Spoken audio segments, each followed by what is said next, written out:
know what I'm gonna say.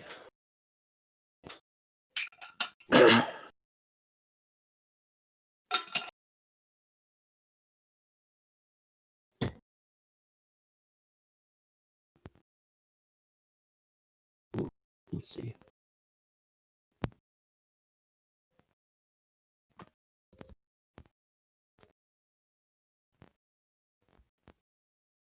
Can I go first? If you want, sure, why not? Yeah, no, I like going first with things. Okay. I'll open up. All right, so just so I'm sure here, these are the topics: ethics, practicality, compatibility, structure, resource allocation, and then last is debate on the state or whatever. Yeah. Okay. And the post-truth at the end that you said you wanted to talk about. Yep. And right before the post-truth, there would be our conclusion statements. All right. Post. Okay.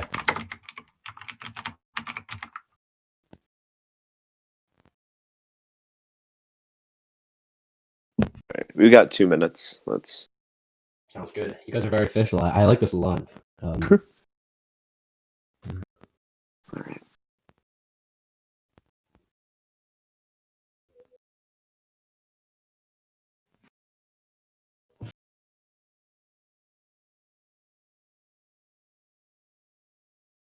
I'm just gonna get some.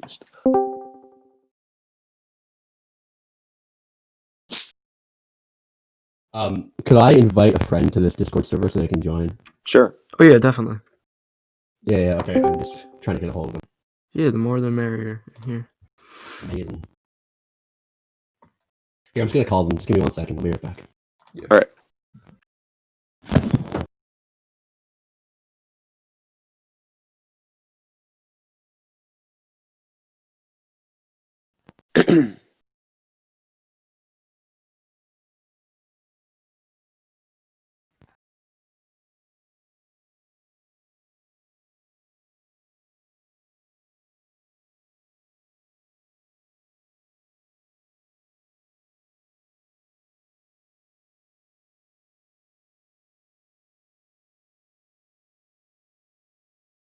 They didn't answer. Oh well.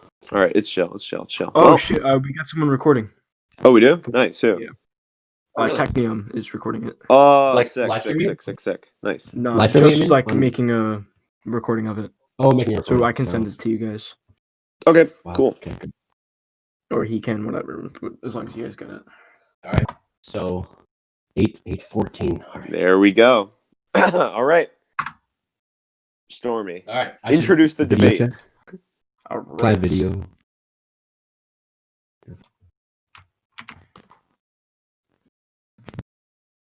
All right. I would turn my camera on, but my Wi-Fi is shit. All right.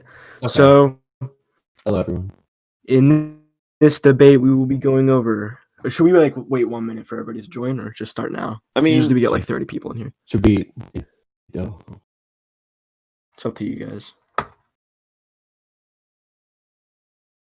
Appreciate everyone watching. Wow. I have an audience. Yeah.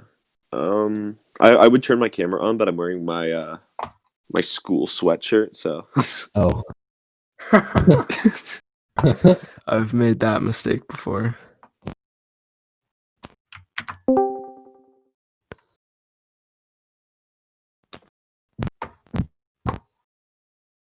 All right, I think we're good. We can start. All right. So in this debate, we will be covering ethics, practicality, compatibility, structure, resource allocation, the state, and then post-truth. So whoever wants to start with the opening statement first, and then we just do opening statements and then conclude into ethics. Sure. So I'll start it off. Mm-hmm. All right. Amazing. Hello, everybody. I'm very excited to be here talking to you all. I assume most of you are probably AnCaps, Hoppe, and something like that. And maybe I can try to make you see my point of view here a little bit. My name's Charlie. I'm actually Canadian, so not American, unfortunately. Anyway, opening statement. So for me, I've been studying capitalism for about 2 or 3 years now, and I studied the history of it, right?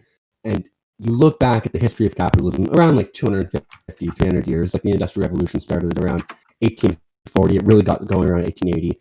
And if you look back through history, you see that not only capitalism as a productive economic system, but markets in general, both of those things were heavily, heavily introduced and heavily, heavily reliant on the government for its entire history, most of its history. I mean, there have definitely been freer markets than others, but if you look back throughout history, you see that, for example, markets, 2,000 years ago, 1,000 years ago, markets have traditionally actually been used by the government to distribute resources effectively, right? So the government has created markets, and again, I'm very much not anti-market.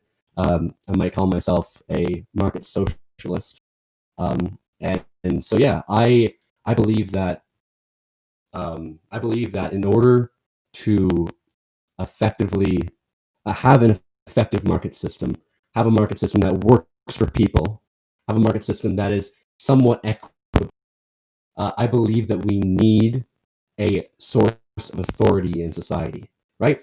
But here's the thing: not some unaccountable authority that is just in it to make profit. Not an authority that has extreme economic power, that has no interest in you, right? A authority that is democratically elected, that is elected by the people. That is the authority that I want to be beholden to, right? A democratic power, not a mega monopoly or oligopoly in which we see today. So anyway, if you keep looking at history, you will see how the government stepped in, but then you will also see how the government came in to help the private sector when it's struggling. If you want to talk about the Great Depression, if you want to talk about 2008, if you want to talk about the crash of 1718 in France, it goes a long way back, right? Because you might have heard the term "too big to fail" in reference to a corporation. It's because if it does fail, then society struggles. Society struggles, and since I care about the community, I care about the environment, I care about people, I don't want to be beholden to a completely free market, unaccountable economic system. So anyway, I'm very excited to learning and debating more about this ideology. Thank you. All right. So, Okay. Jefferson, you want to go? Yeah. All right. Well, here's my opening statement. I'm Hoppe, but Jefferson. That's me. I'm an ANCAP. Well, more specifically a Hoppian, and I'm like not one of those racist Hoppians that you see a lot, who are basically race realists. But here's my opening statement on this debate. It's I'm gonna just try to give my point and try to show Charlie here how I think and how I think that this is a practical ideology and probably the most ethical ideology as well as the most economically literate ideology. Anyways, the number of those who still hold on to the principles of natural law and justice as the basis of all moral judgment and who assess the contemporary world according to, as Hoppe described it as, an absurdistan, for example, an insane asylum run by crazed megalomaniacs, who assures the contemporary an insane asylum run by crazed megalomaniacs. If measured by the standards of natural law and justice, all politicians of all parties are guilty, whether directly or indirectly, of murder, homicide, trespass, invasion, expropriation, theft, fraud, and the fencing of stolen goods on a massive and ongoing scale. And every new generation of politicians and parties appears to be worse, and piles even more atrocities and perversions on top of the already existing mountain, so that one feels almost nostalgic about the past. They all should be hung, put in jail to rot, or set to making compensation. They parade around in public in broad daylight and proclaim themselves pompously, pretentiously, arrogantly, and self-righteously as saintly do-gooders, as good Samaritans, selfless public servants, benefactors, and saviors of mankind and human civilization. Assisted by a hired intelligentsia, they tell the public in endless loops and variation, nothing is what it seems. And it is the politicians who are the masters, who stipulate that aggression, invasion, murder, and war are actually self-defense, whereas self-defense is aggression, invasion, murder, and war.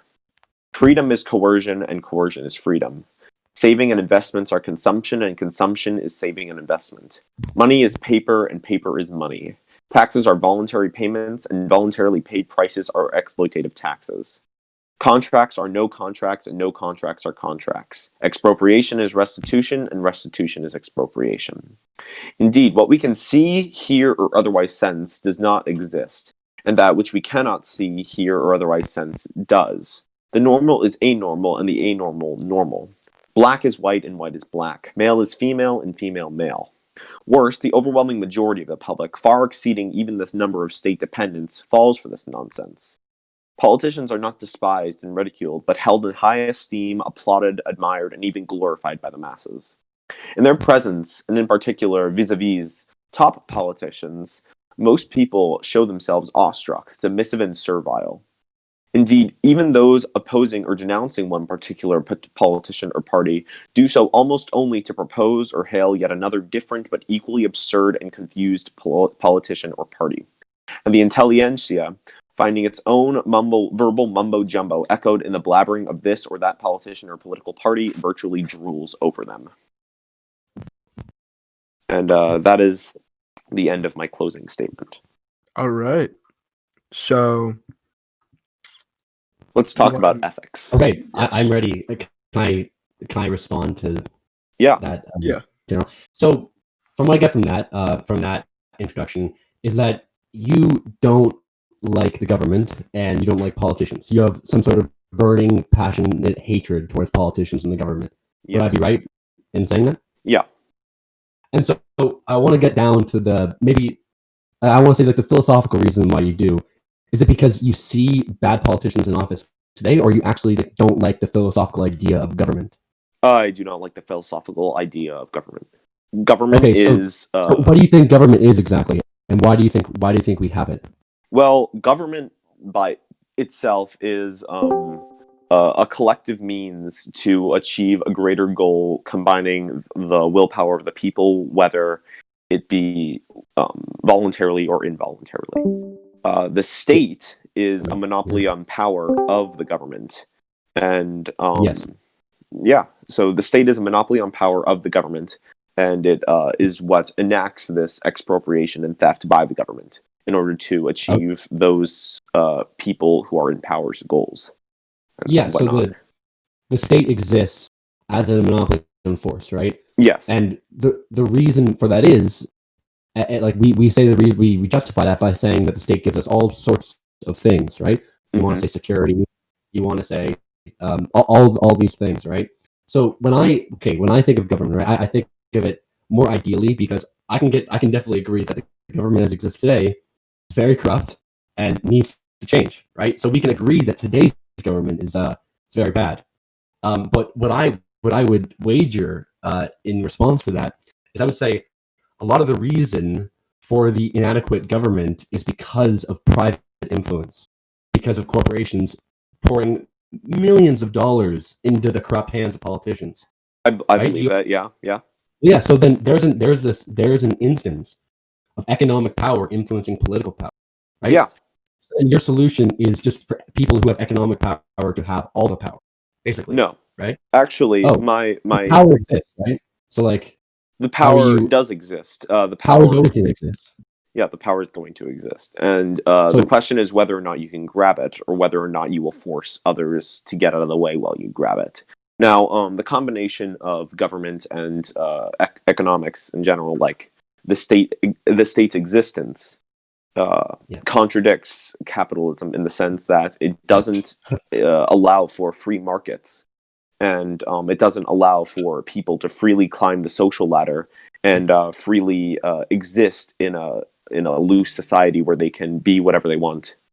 And whatever they try to justify it by, whether they say it's giving food to the poor or giving housing to the homeless people, or upholding private property rights. Or upholding private property rights, for example. I can see Yeah. that. But So- though this is all just kind of scraps given to the people to justify a terrorism on their own natural rights Sure. and So their own existence. So here's the thing.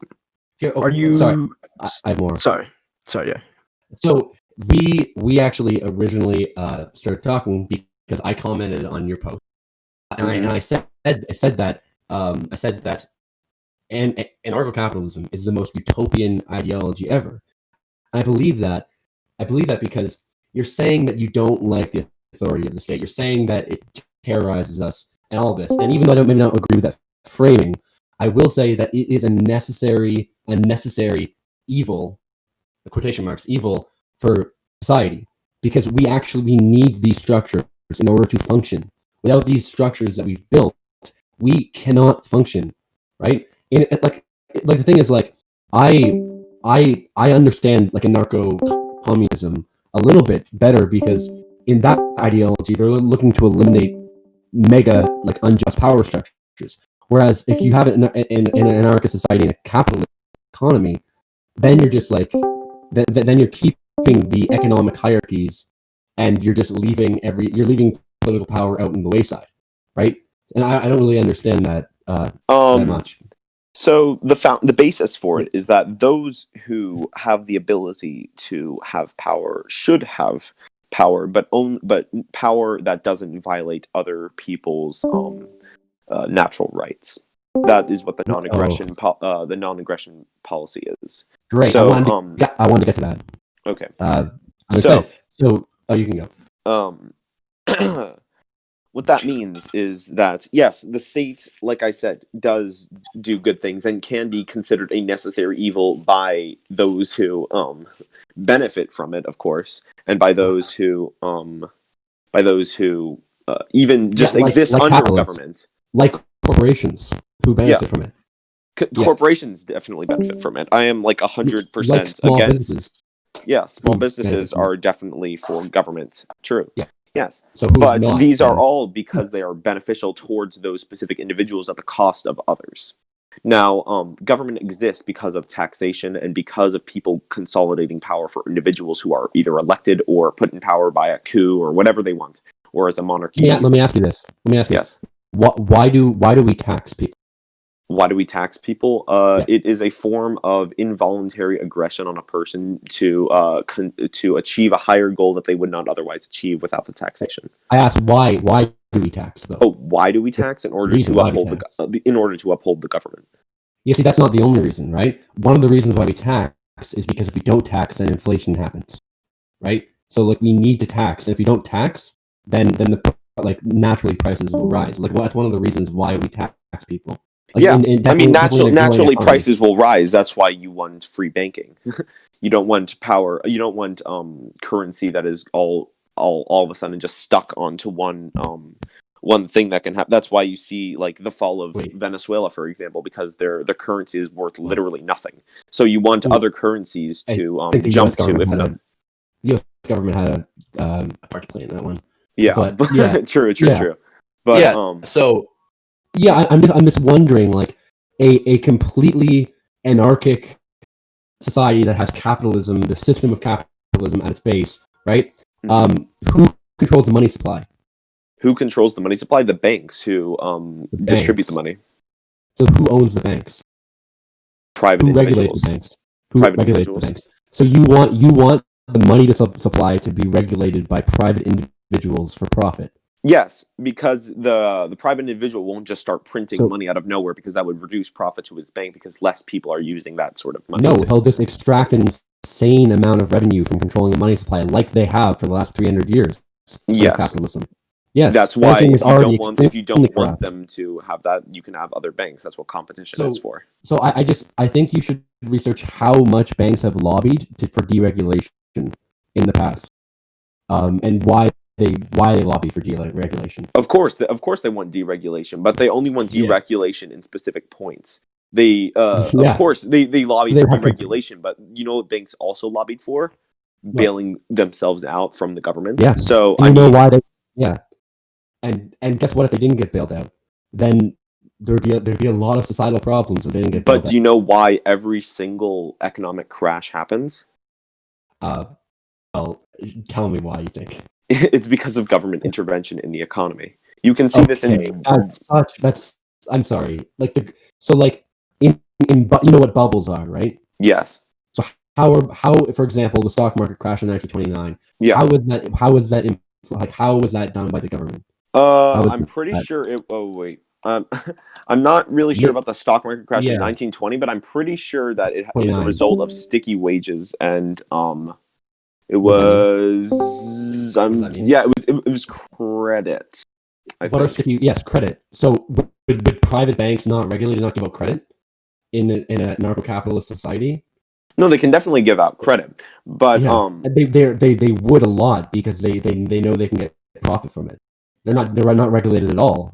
So they can give out as much credit as they want to, right? And then we get 2008, which was another catastrophe, right? but what And stops you? What stops you from just not getting credit? what stops you from not getting credit? Yeah. Having enough money to do things. Well, why can't you just choose another bank that isn't going to crash? Well, the average person has no idea what's going on in the economy, but A lot of average people know what's going on in the economy. A lot of average people understand really. that their contractual obligation to participate in a bank's financial situation is reliant on them having some recognition that the economy functions in a way that will likely lead to a bank crashing, and therefore they should be able to construct a contract that fits their personal needs rather than a bank's personal needs, for example. So people are people in the society going to be allowed to look at the bank's financials, like their how well they're doing, like at the actual numbers of how well the bank is doing? They should be allowed to if the bank allows it to. Allowed to. The bank allows them to. Yeah. What if the bank doesn't? Then they cannot use that bank and use a bank that does publish its information. Yeah. Okay. So, or what I'm trying to get, found a bank that does do that. So the question of currency is just one of many different industries that I just don't see how you could at all regulate it and have it not turn into absolute chaos. Right? Well, I mean, here's the thing: free banking is not practical in our current society. What is free? You said free banking? It's like the ability for private banks to produce money rather than the government. It happens now. Like right now, like a lot of the money that's lent out is just numbers on a computer screen. Yeah, right? But you also have the Federal Reserve controlling the interest rate and controlling all of these other things, right? Yeah, I don't like the Federal Reserve very much, but I'm also not. I'm very much for public banking. I think that the government should be in control of the money supply.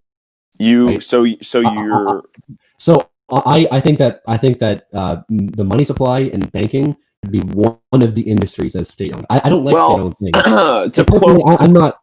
To quote Mises, he argues that the debate over central banking and free banking is the most important economic issue of the day. Central banking accepts all of the methodological precepts of socialist central planning. It is constructivist. The planners pretend to know more than they can know. They presume that their knowledge is better than the market. They use their power to override market signals of prices and interest, and the results are about as successful as socialism. And he proves this point with the first formal model of central versus free banking, one that combines Hayek, Selgin, and Garrison to show that a competitive system will be self-correcting where a centralized one is not. Okay, I hear that. But to quote Mackenzie King, who's one of the Canadian prime ministers, once a nation parts with control of its currency and credit, it matters not who makes that nation's laws. Usury, once in control, will wreck any nation. Until the country of the issue of currency and credit is restored to government and recognized as its most conspicuous and sacred responsibility, all talk of the sovereignty of parliament and of democracy is idle and futile. Right? And I know you don't believe necessarily in democracy or parliament for that matter, but it makes a broader point. Whoever controls the money supply controls the society. That is the case today, and that would most certainly be the case in an economy that is literally deregulated, not even regulated at all, right? The banks just literally can make their own policy, right? I mean, that's That's what. Well, here's the thing about that. They don't control everything. Well, they do and they don't to a certain extent. They do as long as the public or the people who are buying their product, in this case currency, agree to it. It is voluntary. If they don't like that they are being controlled by a bank, then they can go to another bank, and a bank that is less controlling, a bank that is. What if they're all controlled? What if they're all like that because it's more profitable for them to be like that? Because then you can just found your own bank and have more people code to your business because they know that it's going to be better for the consumer. Yeah. So like I think there is like a fundamental disagreement, like obviously, about markets being able to solve societal problems.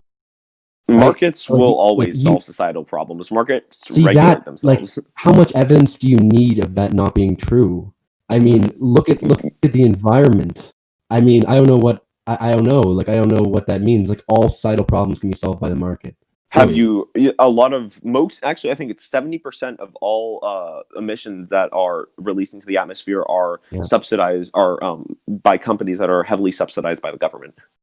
Yeah, because like we need, obviously. No, I know that the government does that, but I mean, first of all, they're heavily coerced, obviously, by them, but also like these companies need the government.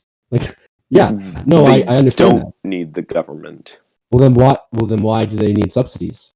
Because it benefits the people who are in the corp. They don't need it. That's what I'm saying. It benefits them, but they don't need it. It's like having candy. You don't need candy, but you want candy, don't you? Right? Come on. A lot of subsidies. Like I live in Canada. Like we give a lot of subsidies to Alberta because they are a big oil province. They definitely need it, right? Without it, jobs would be completely destroyed, and there'd be like, not that I support the oil sector because I'm an environmentalist, but so you admit that that it would also help the economy if the oil production stopped, right? Because they would. Because if the government stopped subsidizing, if we invested in green energy and guaranteed jobs, or if the public invested in green energy by itself, if the public wants green energy, then the public should get green energy. But it's only by the public's individual decision on whether they want green energy or not. The public in Canada and America has wanted green energy for a while. Then why don't they buy energy instead of? Because 0.1% of the population owns more wealth than like 350 or 3.5 billion people in the world. And how do you think that 0.1% got their wealth? By affiliating with the government, by receiving subsidies. Not always. Like, come on, not always affiliating with the government. Yeah, I mean, not always. If we're talking about oil, then yes, because natural resources, they have to be affiliated with the government. That was one of my next contentions. What happens to natural resources? How do you solve disputes over natural resources? By whoever can pay the most money. But what is that? What do you mean? Like, there's gold in the ground, right? Who gets to produce? Who gets to mine it? The gold in which the person's property is under. So if a person owned what do you mean whose property it's under? What if it's nobody's property? If it's nobody's property, then people have an auction to see who the property goes to. People have an auction to see who the property goes to. Yeah. So let's say there's let's say the British go on an adventure, right? And they find this island in the Mediterranean, and it's filled with a bunch of gold and oil and I don't know, lithium. And people are like, "Whoa, I want all this. It's mine." And then everyone wants to have a bit of that. Now, the people who can use this stuff will. And the reason why they will be able to use this stuff is because they will pay the highest price for whatever land they want. So there will be an auction, and whoever can pay the most money in order to own the land on which the resources are under gets those resources. So whoever has the most money, then. Yes, or whoever puts the most money into the auction. Who are they paying? Like, in that specific circumstance, like who are they paying? Like, that's not going to happen anymore. But like in that circumstance, like who are they paying? That is a very valid question. Like you have to understand, like, the society, humans, and the Earth and the universe and everything that it is, right? We're more than just a market, right? Markets are just a human concept. I know that might be hard to hear, right? We create markets, right? What happens if there's a human-to-human dispute? What happens if gold has intrinsic value to people? What happens if you can't just buy it with money, right? Like, there's many problems. For example, with a lot of indigenous people in my country, they don't want anyone mining their gold. Like, they don't want anyone mining inside of their land if they give them $1 trillion. Well, Right? actually, Like, here's what I think. no, Here's what I think like, of here's who I think the money will go to. There will be several. Definitely, there will be several private organizations in an anarcho-capitalist society that Yes. regulate auctions and will be the ones who formulate auctions and the ones who regulate, like, just the ones who are the people who organize the auctions and control the auctions and moderate the auctions throughout the auctioneering process, I guess. So, okay, so I'm trying to understand. So the British go to that land and they have an auction, and then they then hire the auction company to come and do the auction. So they pay the auction No, company. they wouldn't pay the auction company. The auction company would be hired by all the people who want to participate in the auction, and then whoever pays the most money, the auction decides this is the land that the person gets. This is the land the person gets. And so basically the auction is just whoever is like, who has the most money, like, right? They're all going to get the gold. Mm-hmm. And yeah, like, I don't know, like, that's like Who that is like receives the money? What? Who gets the receives money? the The money? auction company. Yes. That the auction company gets the money. Yeah. Why? Because they're the ones who organize the auction and Like, do you know why this doesn't make sense? Because, like, this isn't like a human, like, humans don't really do this, right? When humans would go to an island, like, they're not gonna this auction, like, they're gonna probably work cooperatively, right? Or they're gonna have a war with each other, unless there's a central authority to regulate this process. Who is that central authority, you might ask? Well, I mean, the British are a government, right? The British have a government. That would probably be the central authority, right? Because not everything can be handled just by auction companies coming in and just, I don't know, it doesn't make a whole lot of sense. Well, actually, they can, and whatever. And if a person doesn't like that, and if a person says, "Well, I don't like this process, and I'm taking this land anyways," then the auction company would hire private police to shoot this person or remove them from that island or take their money or sue them. Or so if somebody has a disagreement about how this whole thing works, then the money that the person who pays the most money pays the auction company, and that auction company pays the private police to come and deal with the situation. That will be the cost, the profit risk, like now what happens if the other people hire their own police? Then there will be a war, of course. I mean, that's going to be inevitable. Is this the best way to organize society? I mean yes, it is the right way to be organizing a society, because the private police will relegate or will normalize everything in due time. There are wars in any single society that you can see. There are wars. Yeah, even in an anarcho-communist society, you would see wars over resources, over everything. So there's literally no completely pacifistic ideology that is possible. These are kind of like straw man statements that are kind of just logical fallacies No. But this system is completely based upon profit, right? It's profit to the max, right? So profit motive incentivizes us to do a lot of things that are probably not good for the stakeholders of the community and the environment, right? So you're basing a system completely on the capitalist profit motive, right? So there's going to be a lot of wars that come out of this, right? There will be a lot. It's a lot fewer wars than what would happen in a society that isn't anarcho-capitalist, because it's unprofitable for private police to fight each other. That's stupid. So you would either have to pay an insane amount of money to a private police agency in order to have them literally fight a war against another private police agency, who is actually going to have more funding, because the person who wins the auction would have more money than the person who lost the auction, because they would be able to hire a stronger police force with the amount of money that they have. But my point was supposed to be philosophical in a way. It was supposed to say, like, if there are many different police companies, right, and they both get hired, which they probably would, who has the authority in that situation? Where does the authority to settle disputes come from? the authority to settle disputes comes from the private police who are hired from the person to settle those disputes. But Like, there's two private police are hired to like against each other. yes. Of Yes, course, so that's what wars are. So would you say, so let's say So- two countries are going to war, right? And yeah, who has the authority over a piece of land that they're going to war over? Is it Israel or Palestine, for example? No, no. In that case, it's states fighting. But we're talking about domestic policy. Yeah. I thought. Yeah. No. I know. No, I know that countries can fight against each other. Definitely. So can people. People are going to fight against each other whether we like it or not. We're never going to live in a completely pacifistic society. We take that for granted? Like that. That's like definitely. No, I can't. I just think that your system is kind of just chaos, which kind of encourages this. Is what I'm trying to say. I mean, not really, because it's like I said, it's unprofitable to hire private police rather than just taking the L.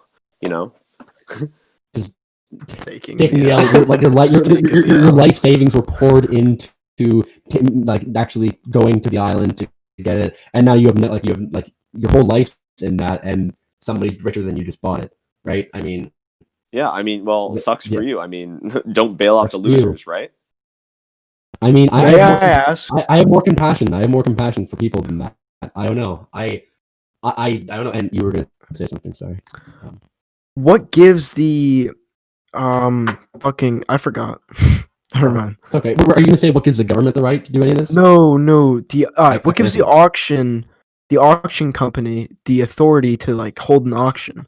Because the people who would be paying for the auction would hire the auction company. Why is it not just who gets to the land first? It's their land. Why is it? Would it be? I just don't really understand your point. Well, I mean, whoever gets to the land first. I mean, that's another way you can look at it. I mean, you can have it whoever gets to the land first. But if two people get to the land at the same time, that's what I'm saying. Like there was an auction, or like I think it's if two parties would like to have an auction. Is that what you're saying? Yeah. But okay. Yeah, I get your point of like if a person gets to the land first, like if it's like one dude on an expedition and he gets to the land first, yeah, he can claim the land as his. Okay. So can we back up from this hypothetical? Because I think we were going to talk about specific points as well, right? We had like, specific things, and I also wanted to also like ask more questions to learn more about what you think and all that. Okay. So do you want to do the topic first, or do you want me to ask some of my questions? Do the questions, and then he can ask it, or he can change, or he can do. Sure. Okay. So here's my question, right? Here's like I have many, but I'll ask this. So this society, this I mean, it's a global society at this point, right? Like no borders, no anything, except for private borders, I guess. Yeah. So this society is based around what is called the NAP, correct? Yeah. So the non-aggression principle. And the reason I asked if you were being sarcastic last night in TikTok is because the non-aggression like what is that? Well, like, the non-aggression principle is actually a book. Okay. But here I'll give you the bare bones. Here's the bare bones of it. Sure. A moral stance which asserts that aggression is inherently illegitimate, no matter if the result of those actions is damaging, beneficial, or neutral to the owner. When they are against the owner's free will and interfere with his right to self-determination or the principle of self-ownership.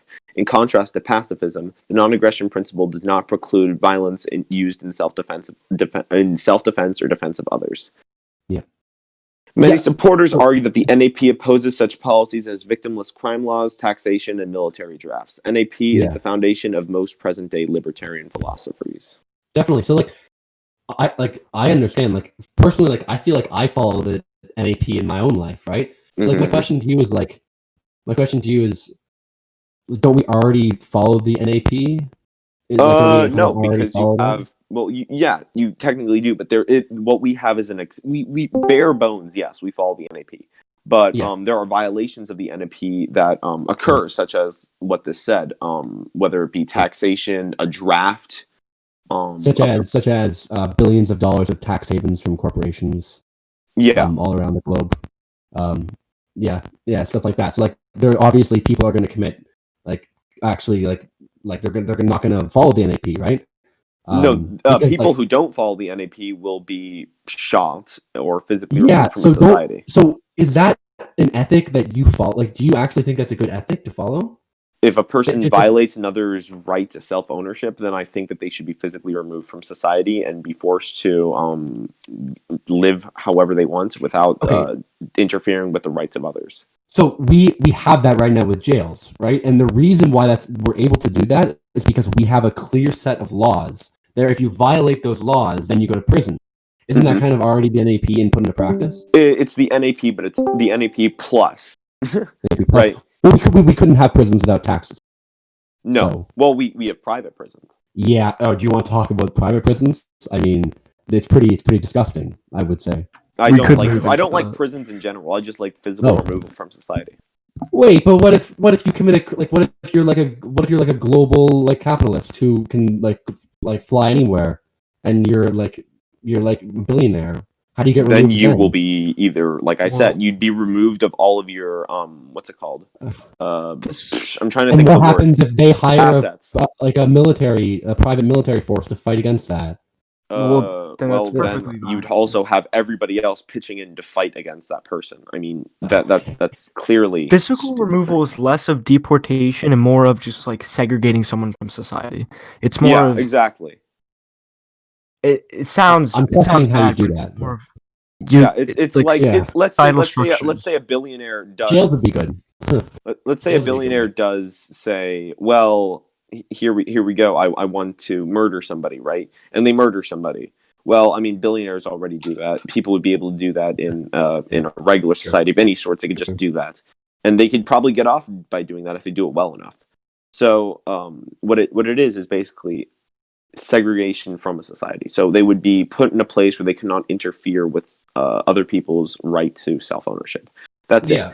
And I mean, that would manifest in several different ways depending on the covenant community that you were in. Yeah. Okay. So then obviously this begs several questions in my head, right? Okay. And one of them being is, who decides what aggression is? Who decides what aggression is? Well, the people who, it would be decided by the covenant community. And because the non-aggression principle is pretty subjective in a lot of ways. So a lot of these aggressions can be considered as contractual disagreements that violate the law, not laws, but violate the agreements of living in said covenant community. So you'd be contractually obligated to leave, and you'd be contractually obligated to be deported or segregated from that society if you do commit an NAP. So anything that goes against the covenant community's already instated contract to live in or to live by is a violation of the NAP because it's a violation of a contractual agreement. You're acting like communities would be prosperous in an anarcho-capitalist society, and I don't know how you could have a community that would actually agree to anything like that in an anarcho-capitalist society, right? Like if I look around, I live in a ghetto where like half the neighborhood is no one lives there because of the landlords, like they own it, and no one lives there anymore. And I mean, we probably wouldn't agree on jack shit, right? So what happens if the community doesn't agree with the aggression principle? Then they can form communities with people that they do agree with, and that they can, if they don't like that, then they can form agreements. They can create their own covenant community and have people who. What happens if like most of the land is owned by somebody? Like, do they dictate what the aggression principle is? If one dude, like let's say Jeff Bezos bought like a huge sector of land in like Utah, for example, right? Then he would be able to decide what the NAP would be in his land. But any violation, like the creation of a state, for example, like if Jeff Bezos was like, I want to be the king of this land, then and the Amazon king. The Amazon king. Then he would be violating the NAP of other covenant communities, and he would be killed because it would be a violation of other communities' non-aggression principles. Well, okay, wait, but the community asserts to somebody that Jeff Bezos has violated the NAP, and therefore they must be sentenced to death. That's like who, like the community says, yes, Jeff Bezos, you have $100 trillion, and you're going to die because we say so.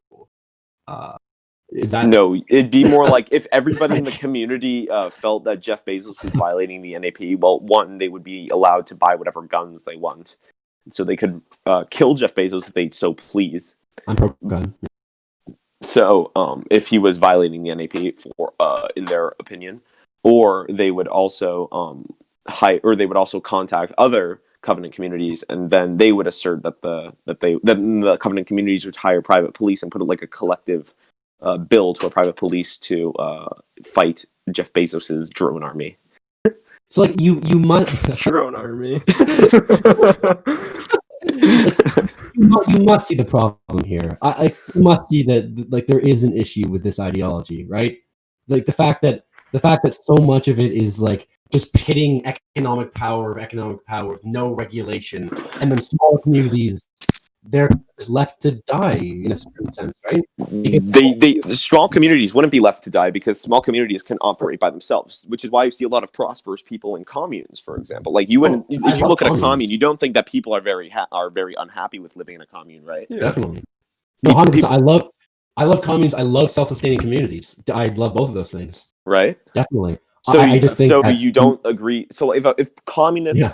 really I don't think wanted to global like live in a capitalism is communist gonna do society, then they could create their own self-dependent society if they really wanted. Yeah. But anything, as long as it didn't create a state, and everybody in said community agreed to live in that community. That way, What you wouldn't have happens- seizing wealth, for example. Like if a company wanted to like have a union, they can have a union. If a company didn't want to have a union, then they won't have a union. You know what I'm saying? Yeah. I feel like I keep just saying like, what if this happened? What if that happened? Because like there's so many scenarios. But like, what happens if somebody wants to start a state? Then Like, that would be a violation of happens- the NAP for like literally every other covenant community. So then every other person who doesn't want a state would therefore assert that a state would be a violation of the NAP, and then they would hire private police to fight said violation of the NAP. People wanting a state it's gonna happen. That's like, we don't deny that, but it's just you want to limit the thought of creating a state. Yeah, that's why Hoppe talks about any people who are Democrats being supporters of democracy, not like literal Democrats. People who are supporters of democracy should be physically removed from society, and so should communists. Yeah. Damn. So like, he thinks like, that. Man, oh man, this is going to start a lot of. There's going to be a lot of tensions here. I think. I mean, yeah, because you would definitely have these tensions, but like if they wanted a state, then they can form a state in whatever land they wanted, as long as it was removed from society, and that those people Exactly. can If it's your land, then do whatever. Yeah, definitely. So like you acknowledge that like power exists, right? Right now we have both political and economic power, right? Mm-hmm. So if we get rid of political power, we just have economic power, whereas the people that own things, the people that own capital, have power, right? Because they have access to all these things that, like military, like police, like everything that creates power, right? Mm-hmm. They have access to all of that. So you would rather a society that is anti-democratic, obviously, because capitalism is authoritarian, in my opinion. Like you would rather that dictate what power is in society than a democratically elected government. Yes, because democracy is a tyranny of the majority over the minority, and authoritarianism is a noble, like a noble leader, like looking out for their people. No, I mean, they wouldn't be looking out for their people because they don't own their people. Their people are voluntarily agreeing to living on that land, or voluntarily agreeing to submitting to this person. So, like, what happens if someone that like no? Again, like, do you want to submit to Jeff Bezos? If Jeff Bezos provided me adequate sustainability, like for my own living purposes, then sure, why not? Like, if he's not violating my own natural rights, then why should I oppose him? I don't know. It just like this is kind of like the meme where it's like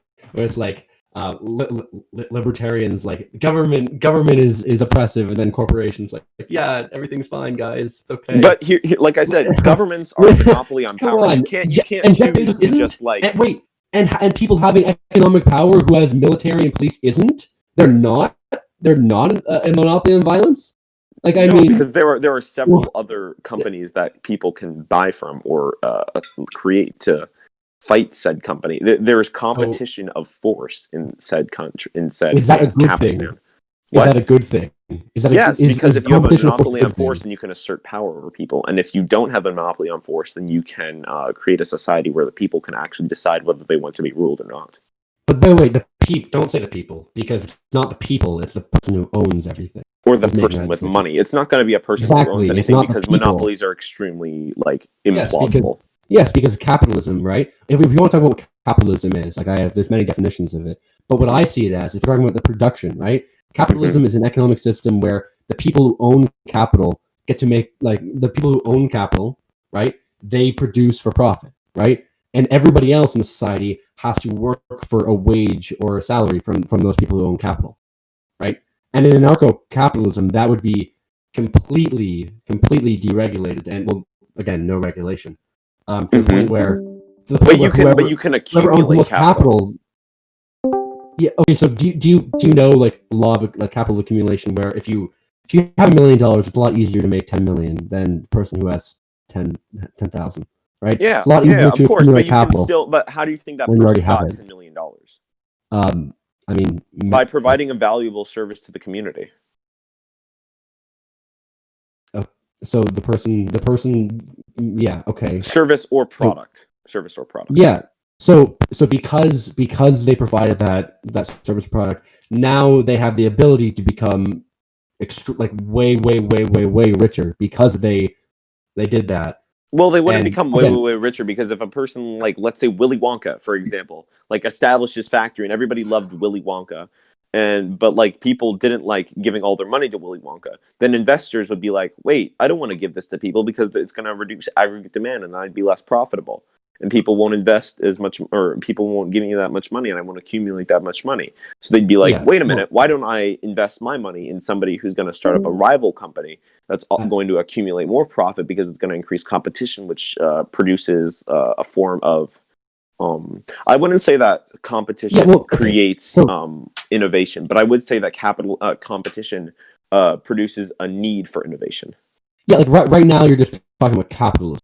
You're not talking about anarcho-capitalism, because the amount of government regulation that goes in, the amount of government watch that goes into investing, the amount of government agencies that watch over investing ethics is insane.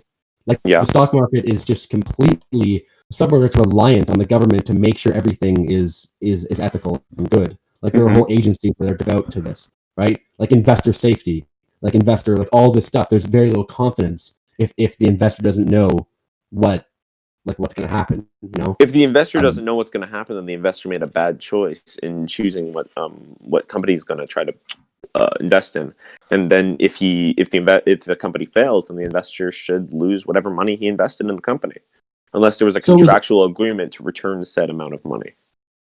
Yeah, my proposition is, I'm saying that the profit motive incentivizes people to do things that are not in the interest of others. Meaning that a lot of people that provide goods and services, right, they're going to be incentivized to do things like, I don't know, steal investor money, or do all these things that does not serve the community. There's a lot of different areas where we can go into that. But well, they're not stealing. If they were stealing investor money, then that'd be a violation of the NAP. But if you're talking about stealing as in using that money, but not for the investor's purposes, then that would also be a violation of the NAP, because it would be a violation of a contractual agreement. Okay, and if we go back to the NAP, right? Maybe go back to the NAP, which is obviously, I don't know. It's obviously confusing to me. I just I don't know. Do you really think that all this uncertainty is worth it just to not pay taxes? Is all of it worth it? It's not about uncertainty, because we're always going to be uncertain about everything. It's just about accepting the uncertainty and projecting it into a society where we can all function and move up the social ladder equally. No, I definitely acknowledge that uncertainty exists in today's time with states and everything like that. Definitely. And it's going to exist in whatever governmental system that we put into place, unless we falsify certainty. In that case, that is stupid. Falsifiable certainty is dumb. It's actually that's post-truth. Hey! Post-truth. Hey! Can you just explain to me what falsifiable certainty is? So let's say if a government is like, well, we're gonna win this war because I said so, and it tells the public that, and it brainwashes the public. Look at it this way. socialist, well, socialist with big quotation marks, USSR, what always had a lot of propaganda campaigns to say like, yes, we are going to achieve communism. We are certain that we are going to defeat the United States. We are certain that we are going to beat China. We are certain that we are going to free the workers. But did that really happen? No. No, not in the USSR. No, Yeah, definitely no, not. definitely not. So that's what falsifiable certainty is. Okay. Okay. That makes sense. Do we want to? Are we gonna like hit the topics and stuff like that? Sure, let's do. Yeah, topics. that was all practicality right there. That was all. There's more. That was a practicality very and long ethics. Yes. We can get more. we combine Actually, it. wait, that got it. Here, wait. I'm just There's going to try to more list because this there's many stuff. other things, right? There We was cover ethics. many We got topics in into this. ethics. We started off with ethics. We went into practicality, and then we went into anarcho-capitalism compatibility, and then we just got into structure. Like, Can I ask you a question just before we move on? Yeah. I saw like I watched a few of your TikToks and I noticed that you were once a leftist. Yeah, I was. So what happened? Like what made you change your mind? Like I mean, I just want to know. Like, actually, the one thing that changed my mind was the reading of Mises and this book called The Road to Serfdom. It was written by Hayek.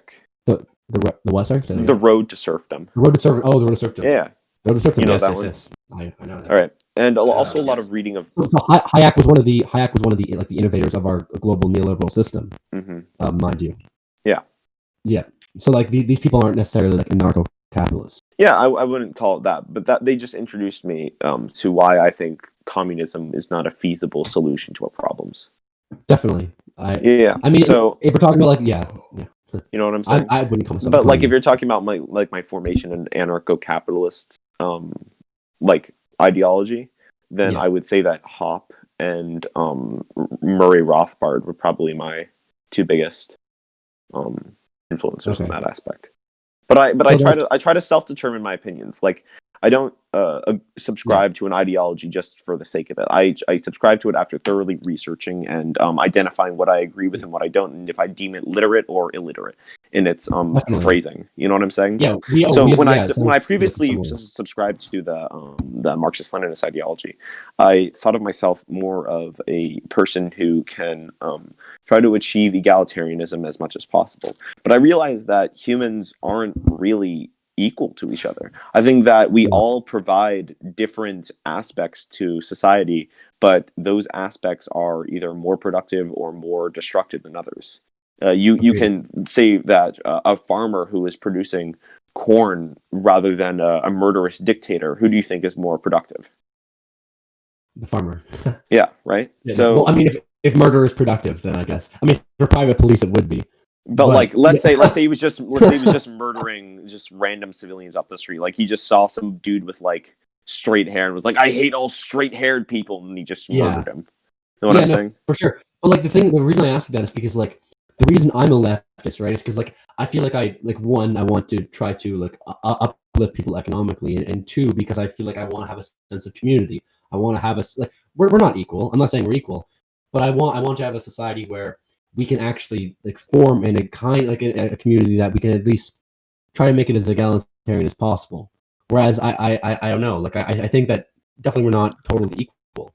But here's the problem. I think that capitalism is the most egalitarian philosophy there is, because it determines that people can move up in the social ladder just by putting in effort and putting in a valuable service or product to the community. Yeah, but the problem increases the standard of living for a person. Okay, so you are a Marxist-Leninist, so you know all about class, right?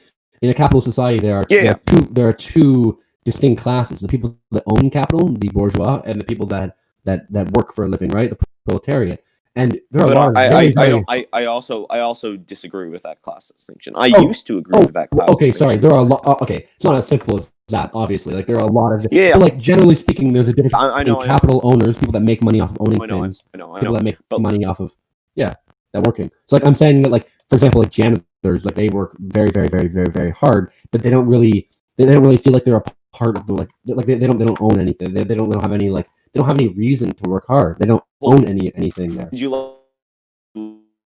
loud. Could you leave for a second? You're like high key lagging. Could you like join and rejoin? Sure. Oh yeah, sure. I mean, leave and rejoin. Sure. I'll do that.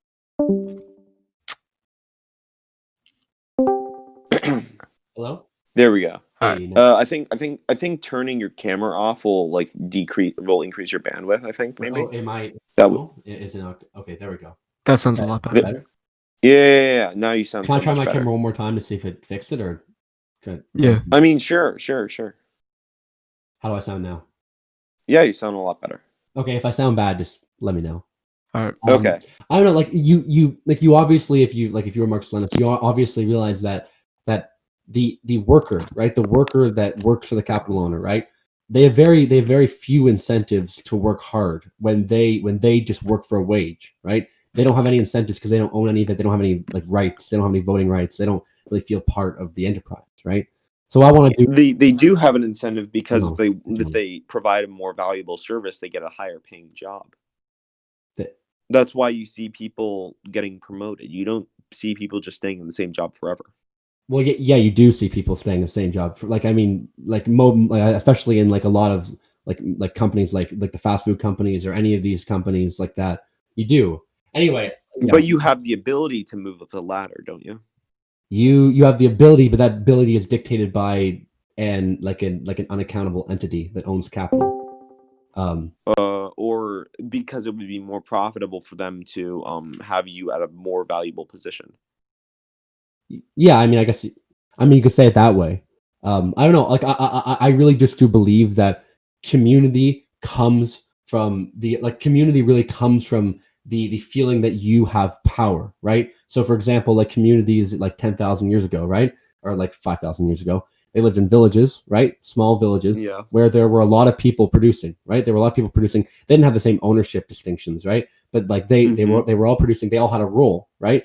And they all had a role because they were all working cooperatively as a team, right? Yeah. Or at least, I mean, they were definitely semi-cooperatively. Semi-cooperatively, I could right? argue that like they never worked cooperatively at all and were only in it for their own self-interest. That's not all true. I mean, we could debate that, but that's what that's like a completely different debate.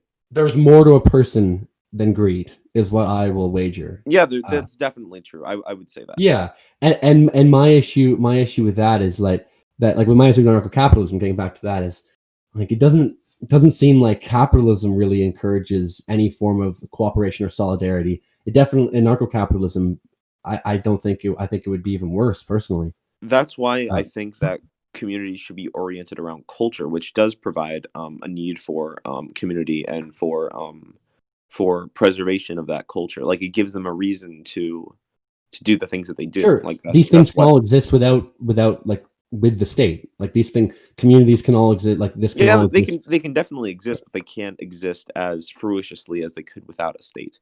And there would be a lot more unjust hierarchies without a state, because the only just hierarchy I see is the amount of production to the community and the amount and the relation between man and God. But other than that. Yeah. Oh, yeah. We're not going to debate about religion, but unfortunately, to be very, very productive, you actually kind of need a central authority, right? And this is why you saw capitalism go hand in hand with the rise of the state, right? The rise of bureaucracy. That's why you saw this, right? It's not a coincidence. So, but you also look at mercantilism, for example. I think that people were most authoritarian then. Well, mercantilism is the government like contracting corporations to do things. That's basically. That's not really. I mean, it's a lot more in depth than that. Mercantilism is I think it's reducing exports and increasing imports, right? Like the what was it called? Like the really famous, the Dutch Indian Company, whatever that was called. Oh yeah. That is like the figurehead of what mercantilism was. Well, that was completely. I would say that's the figurehead of colonialism. Oh, well, yeah. I mean, it's what like they go hand in hand, you know. I mean, capitalism goes hand in hand with these things. Mercantilism does as well. I definitely wouldn't say so. I'd say that feudalism and like the ability, because why did the British go into Africa? Like, why did they go to these places? Well, there are two reasons. One is probably to spread the British notion of an empire, and two is probably for resources. Put those in order of what was more important. like definitely for resources, right? Definitely for resources, definitely all this. And I mean, it yeah, wasn't but we can both agree that resources are best attained by killing whoever has the resource. Like, we both know that. no, I don't Like, think it's that. like that would be the most Wait, efficient repeat way to get that? resources. Oh, from you mean the best way, like you mean like without thinking about ethics and morality, the best way. Yeah. Okay, but I care about ethics and morality. Yeah, right? that's what I'm saying, because that's stupid. I think that killing somebody to take their stuff is terrible. It's a violation of the non-aggression principle. Well, we just talked about private police and auctions and everything like that. Like, yeah, that kind of goes against. So Doesn't that go against? if they didn't want to, if they didn't have enough money to compete in an auction with somebody who wanted those resources, then yeah, the people who wanted those resources should get the land if they can pay more money. I mean, yeah, I guess whoever has the most money has the right. I guess, like, might makes right, wealth makes right, and that's something I don't like. Power. The thing is, like, I think, like, the difference between me and anarcho-capitalists or capitalists in general is that, like, I don't necessarily, like, definitely being productive is valuable, right? But I don't think a prosperous society is one that's oriented around whoever is just has the most wealth, has the most power, and we should like pray to them, right? Like, I really don't think that that's a makeup for a productive society. Like, whoever has the most wealth gets all the power.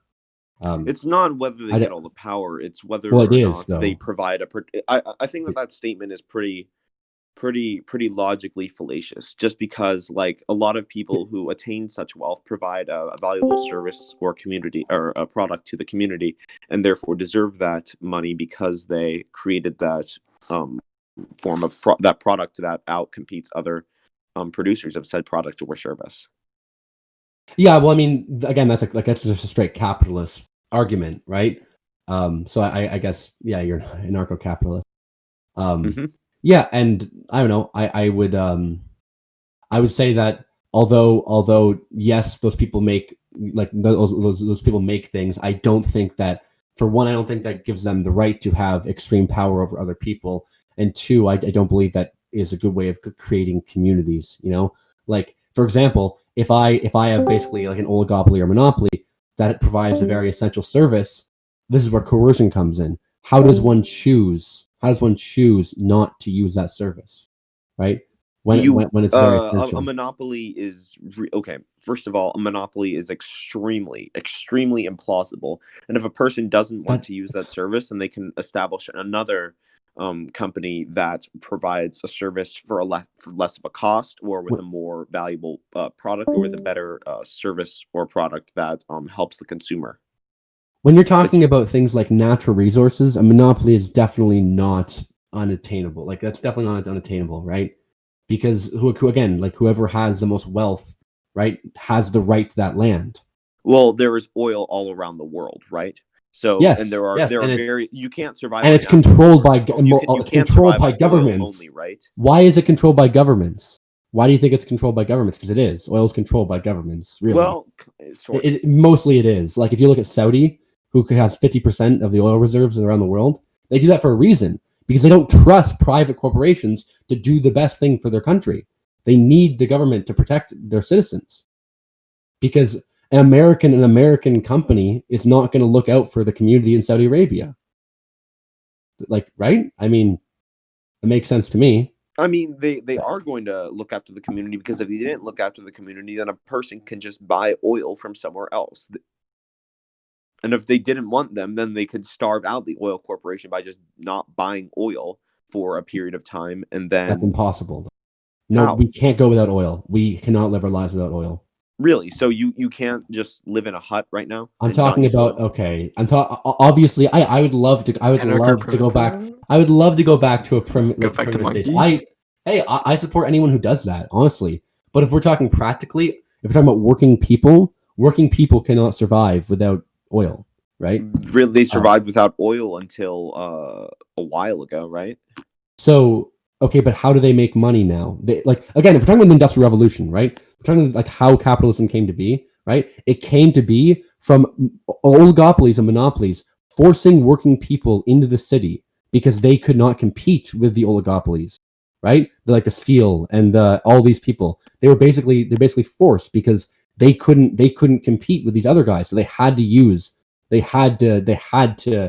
align, like they had to work for these other people, like carpenters and all these other people were kind of outdated because the mass producers of capital were more efficient, right? So you're forced. So would you I'm not saying say you're forced. that's good that they were more efficient because they provided a better No, service because to it the people? wrecks communities. Efficiency for who? Like I care about communities. Now I'm the anarcho-primitivist because I don't care about mass production. I care about how are we gonna help people and get That's why that if a person wants to live in a society where they don't want to participate in a corporation, you admit that like communities can be self-sustainable. Do you not agree to that? My philosophy and ideology is based around that premise. Yes. Okay, right. So you agree that they can be self-sustainable. So if a, Yeah, if I'm a saying community of people disliked an oil company for not for creating like this like you say oligopoly, then they can form a community based around not using oil, and with their main priorities being the elimination of oil usage within the community. That's great, and I would probably live in that. I mean, I would definitely be living in a commune if you guys got into power. I mean, I would definitely move to a commune, but I don't know. I see it as these communities are going to be very, very hard to maintain themselves when you have complete dominance and economic power in a few hands, right? Well, Like when you it's have not about when you that have the because Bezos if you empire. don't want something given to a monopoly or an oligopoly, as you call them, then you just don't have to sell it. It's all based around voluntarism. You but aren't this is to on the live assumption somewhere. that the market That is true.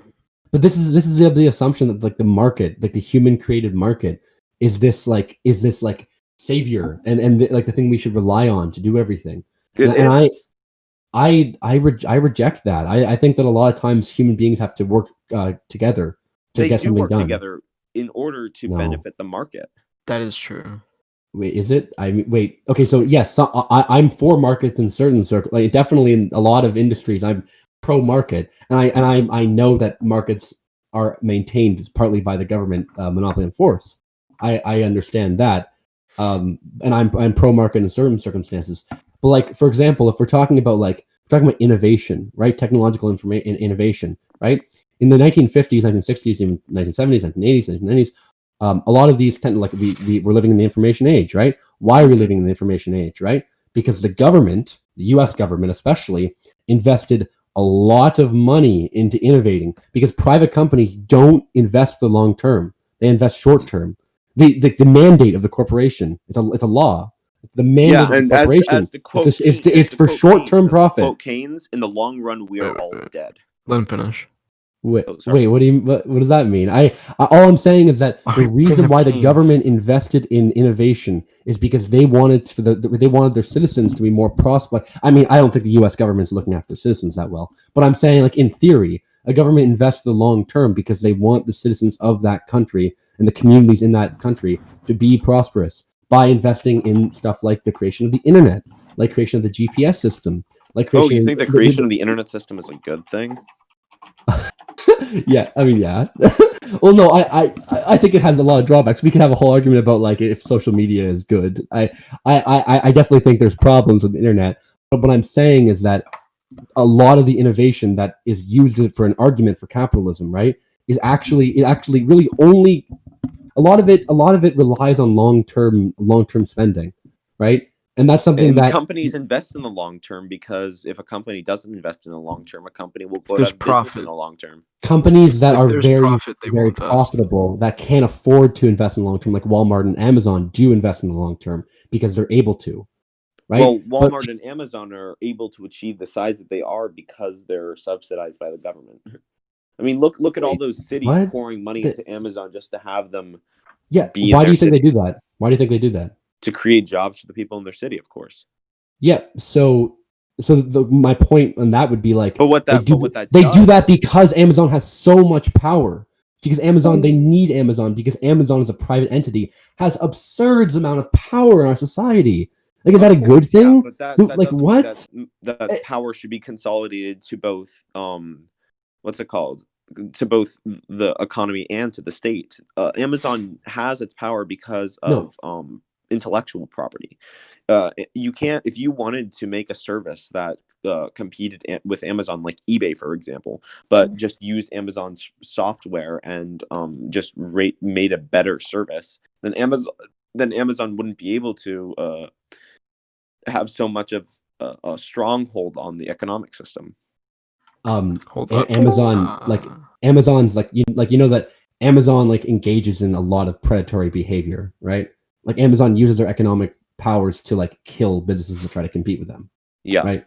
Like you know that, right? So like, yes. what's stopping Amazon in a anarcho-capitalist society from doing that? Because if a business provides a better service, then people could just go to said business and not go to Hold up. Can I interrupt here really quickly? That's I could obviously respond to that, but yeah, sure.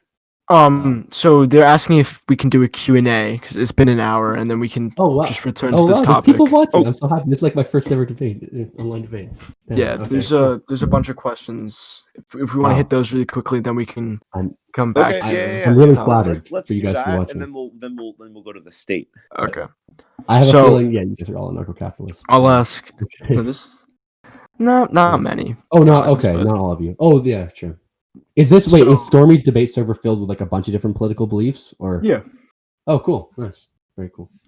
Anyway, okay. Do you want? Yeah, like if you want to go there now, sure. But I obviously like there's a lot more that I wanted to talk about. But sure, we can finish this. I just want to. No, I just want you guys to know that there's questions that people want to ask. Yeah. Let's. Could I just say one more thing? Could I say one more thing before we go to questions? Yeah. So do you know what the Cato Institute is? Yes. You've heard of the Cato Institute, right? Yeah. And did you know that like Murray Rothbard, the founder of AnarchoCapitalism, he started that institute in partner with somebody, right? Mm-hmm. And do you know who he started it with? No. Who? The Koch brothers. Oh, and so that is a instance, right, of very, very, very wealthy people that control a lot of natural resources using their power to basically like just spout propaganda all over the place, right? And like using an intellectual for that purpose, right? Like right? Does that sit well with you? Does it sit well that like the founder of your ideology is partnered with one of like the richest people on earth? Well, the Koch brothers obviously affiliate themselves with a lot of political people, and I don't. Here's the thing with Murray Rothbard. I don't even like Murray Rothbard that much. The only thing I like about him is his economic stances on stocks, for example. Like how a company should exist only to provide for its stockholders. Like that's a good thing. Why do you think the Koch brothers, who have a lot of economic power, who own a lot of things, why do you think they want free markets? Because it gets them more money. But here's the thing about the Koch brothers. They don't want free markets. What they want are semi-free markets. They want like free markets only in certain areas. Because they know the free market works for them. They want free markets. No, they don't want. No, they want to be able to influence the free markets because economic power can influence free markets, right? It's not just governments that can influence free markets.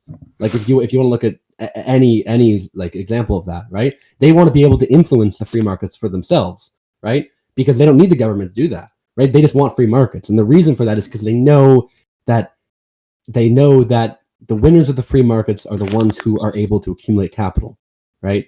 And they already have a lot of it. So that's what I'll say. I just wanted to point that out. Okay. Yeah. Anyway, we can go to questions. Yeah. All right. Let's do questions. Having a lot of fun. So, all right, that's good. That's good. So our first question is Brett. This is for Jefferson. Individual rights by necessity are guaranteed by the entity which has the monopoly of force. The purpose of the state is to ensure that the highest power in the land serves common interest. If the monopoly on force is determined by whoever is at the top of the capitalist hierarchy, how would you keep them from abusing that power? Well, the thing about that is that most people in a capitalist society don't want to be subjugated to somebody else's rule. We can all agree to that, right? Okay. So, in a capitalist hierarchy, it's not one person owning the entirety of private police force because everybody else can pitch in and keep in check that force of power. Because unless one person, which is extremely, extremely unlikely, owns every single aspect of the entirety of everything, like everybody just owns everything, one person just owns everything, then that would be the only instance in which that would be possible for them to abuse their power, because people, one, are allowed guns, right? You can get any sort of gun that you want in order to defend your own liberties, or any weapon that you want to defend your own liberties. And you can also get people who are people who also have money, who also don't want to be subjugated to that person's power, to buy another private police force to have them fight for the common cause of the people, rather than have one person against rather than have one person against an entire community of people who also have capital and who also have the ability to buy private police forces. All right. Nice. All right. Next question, also for Jefferson. If a non-owned property is going to be auctioned upon, what stops the 0.1% from forever winning auctions and continuing to further the wealth gap with the resources they won via auction? I don't know if I read that properly. If a non-owned property is going to be auctioned upon, what stops the 0.1% from forever winning auctions and continuing to further the wealth gap and the resources they won via auction? Because the money is going somewhere, right? The money is obviously not just disappearing and then going right back into their pockets. True. What happens if they own the auction companies? If the person who is auctioning for the land is using their own auction then the person who also got there would use a non-partial auction company. There would be multiple auction companies which to choose from. You wouldn't just have like one auction company owned by a person, and then because that would, like I said, be a monopoly on force, and that's bad. That's like something that you could argue that the state helps produce, but you would have a non-partial person from doing that, and the money goes into the person's pockets. And if a person just spends tons of money, which they're spending money against other people, you're basically in a spending competition against another person. Then once you beat that other person, the other person's money stays in their pockets, while your money gets invested into this in this auction company, which is virtually no benefit for you. The only benefit the person who buys it has is the ability to purchase these natural resources, or the ability to use these natural resources for their own accord, which arguably is not going to happen, because a person can't just forever abuse natural resources in order to sustain the wealth, because obviously there's a limited amount of natural resources and therefore a limited amount of capital that can be produced from said resources. So the amount of investment that you put into said resource cannot surpass a certain amount, or else you'll start losing money. All right. This question's for Say No to AnarchoCapitalism. How would you deal with increasing prices in energy after desired switch to full green energy? And how do you implement guaranteed jobs? Who's paying for all this? Say the first part of the question again. How would you deal with increasing prices in energy after desired switch to full green energy? Like in today's economy, how would I deal with like increasing prices? Well, what I would say right now is that right now, like, solar panels are the cheapest form of energy right now in the market. Yes. But like, I mean, if we're talking about like the green energy market, how would I keep them low? I mean, I don't know. Like, I just think that markets. I would think that the markets can exist is because the state can protect the markets to exist. I don't know how I would ensure that keep the markets low. Like, I believe in the laws of supply and demand, right? Like the reason why solar panels are so have gone down is because a lot more people are making them. There's a lot more supply to buy, right? The parts are being made more. There's more supply for them. And I would think that if we actually want to shift to a green economy, right, we need to actually gear our focus. We need to gear like our focus into producing these things, right? And I would say that the government definitely has a role to play in that, right? Like, we need to produce all these things so the market can do it cheaply. And I would say that the free market has been slow on that so far in terms of green energy. So I don't know. I think we do need government involvement. Like in Canada, we have something called the Canada Investment Bank, right? And the Canada Investment Bank, it pools private funds with guaranteed government funds, right? So it entices private investors invest in projects that will have a guaranteed profit from that. We're starting to go under. Oh, sorry. Can you hear me? Hello? Can you hear me? Yeah, we can hear you. Yeah. So what I'm saying here is that the government is trying to create a market. I think I lagged out. I think that might have been me. Sorry, guys. In this case, the government is creating a safe market for private investors to invest in something that will serve the public good, and that happens because like the market is sort of created by the government, but it's also influenced by the producers of solar panels and all that stuff. So I would say that we need to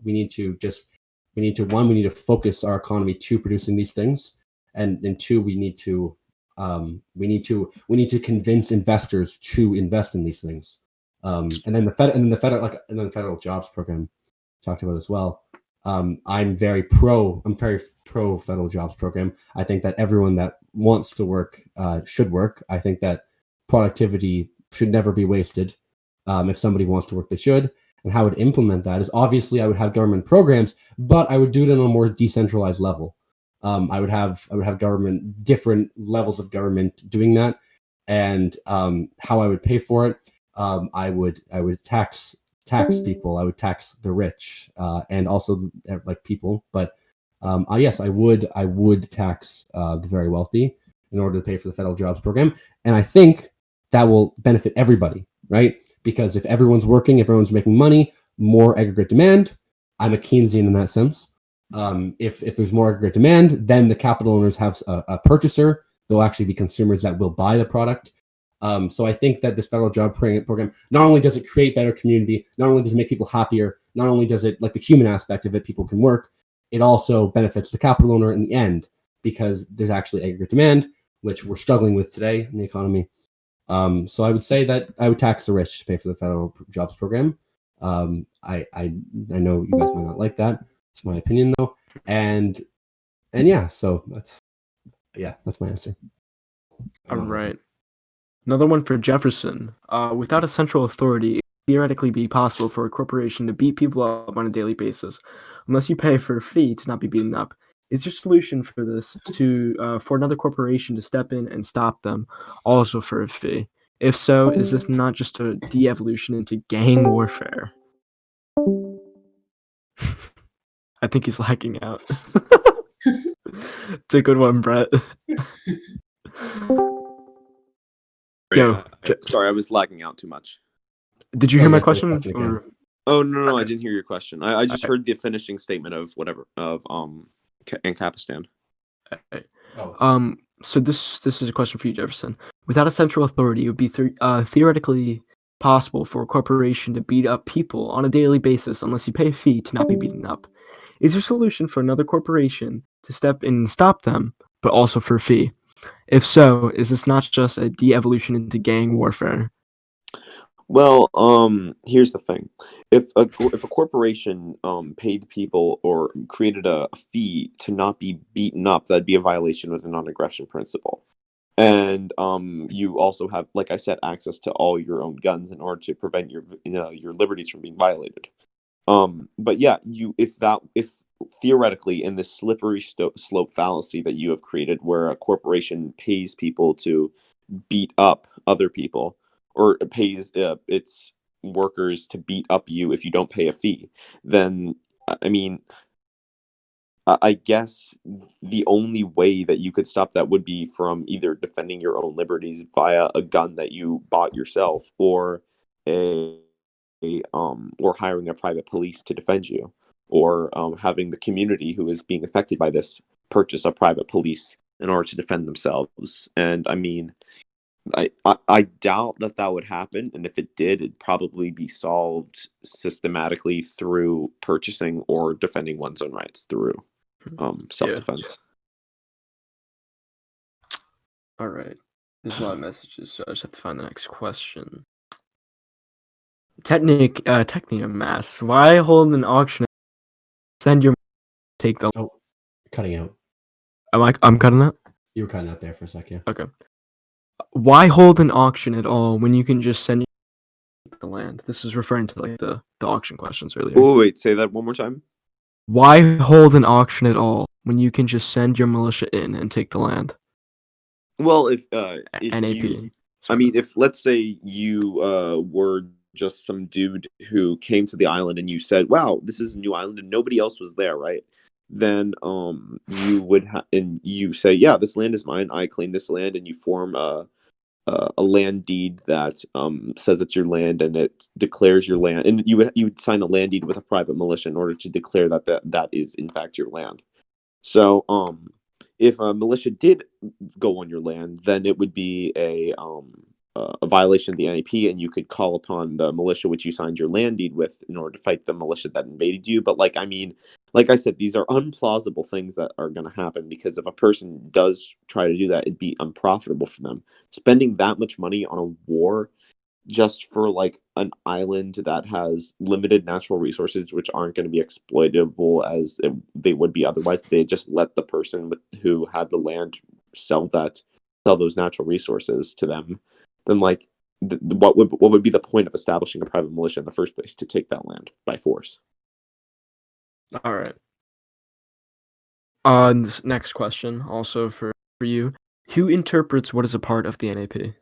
The people who live in the covenant communities. So like a Okay. person in a Christian covenant community would say that being a Satanist would be a violation of the NAP for said covenant community, and then the person who is a Satanist in said community would be physically removed and isolated from that community. Yeah. Okay. All right. I'll do a question for Senatu in Kapistan. How would you deal with increasing? Oh, we already read that one. Okay. My name's Charlie, by the way. You can Charlie, I should probably all right. put my name Charlie. Okay. All right. Some of these are repeated. Fuck. Okay. I'm ready. So I'm trying to, because fix Ooh, a lot of repeated questions. questions. Yeah. Mm-hmm. All right, for you, Charlie. Why have Yeah. socialism over market intervention? Why have socialism over market intervention? Wait, so this like you're saying that socialism is not market intervention? I don't Why? know. That's Why? So just I'm trying. the I think I question. can understand this. Why have socialism over market intervention? I guess maybe. Oh, I guess what they're saying is that there's no, like they're assuming there's no market in socialism, right? So they're assuming that socialism is a planned economy, right? I think that's what they're saying. Like, would you rather have like Keynesian capitalism or socialism?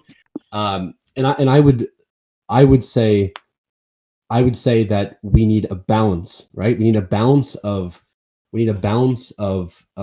public industry that works for the people and works for the community, but we also need markets, because markets in a lot of ways are efficient, right? If you look at small business, if you look at restaurants, if you look at bowling alleys, if we look at a lot of these things, these are good. Like these don't need a lot of intervention, right? These aren't like emitting natural gas. Like these aren't emitting greenhouse gas. These aren't like selling opioids to people. Like these are things that are just like recreational activities, and I don't think that needs a lot of intervention. I like that. Now I advocate for that to be like those businesses to be cooperatives, because I love like worker cooperatives and consumer co-ops, if you know what Yeah. that is. But I would say that we need a balance between not authoritarian socialism, but like publicly owned planned socialism in banking, I would say, and in certain in certain natural resources. And then we also need a market economy. So I would say that it's if you want to call socialism that, which I wouldn't really, I would say we need a balance. Answer. All right. Yeah. I like Okay. I think this is for you again, Charlie. How will you acquire wealth through wages if the companies to import people from other countries who are willing to? Oh wait, no, this is for Can you say that again? Can you say that again? You cut out there for a second. Sorry, no, I think this is for Jefferson actually. Oh. How will you acquire wealth through wages if the companies have an incentive to import people from other countries who are willing to work starvation wages? Because you'd have covenant communities that determine who and what kind of people can be imported from different countries. Okay.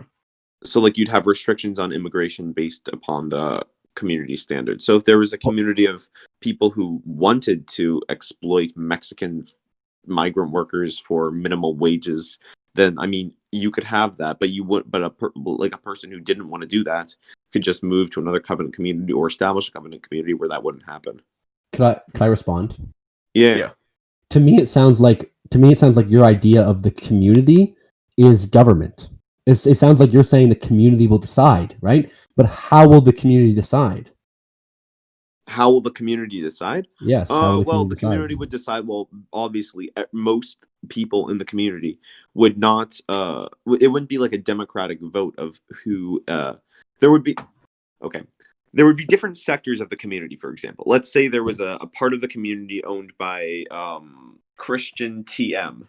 And then there was another section of the community owned by Protestant TM. And then there was another section of the community owned by Catholic TM.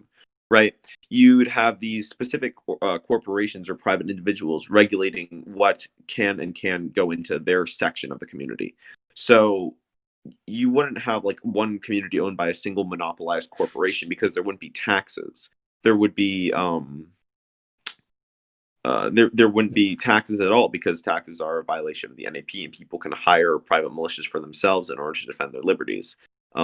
So these immigration policies would be determined by a collective agreement based on a contractual obligation to said community.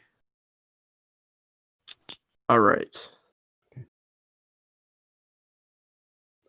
Do you want me to respond to that? So, Yeah. I guess this one goes.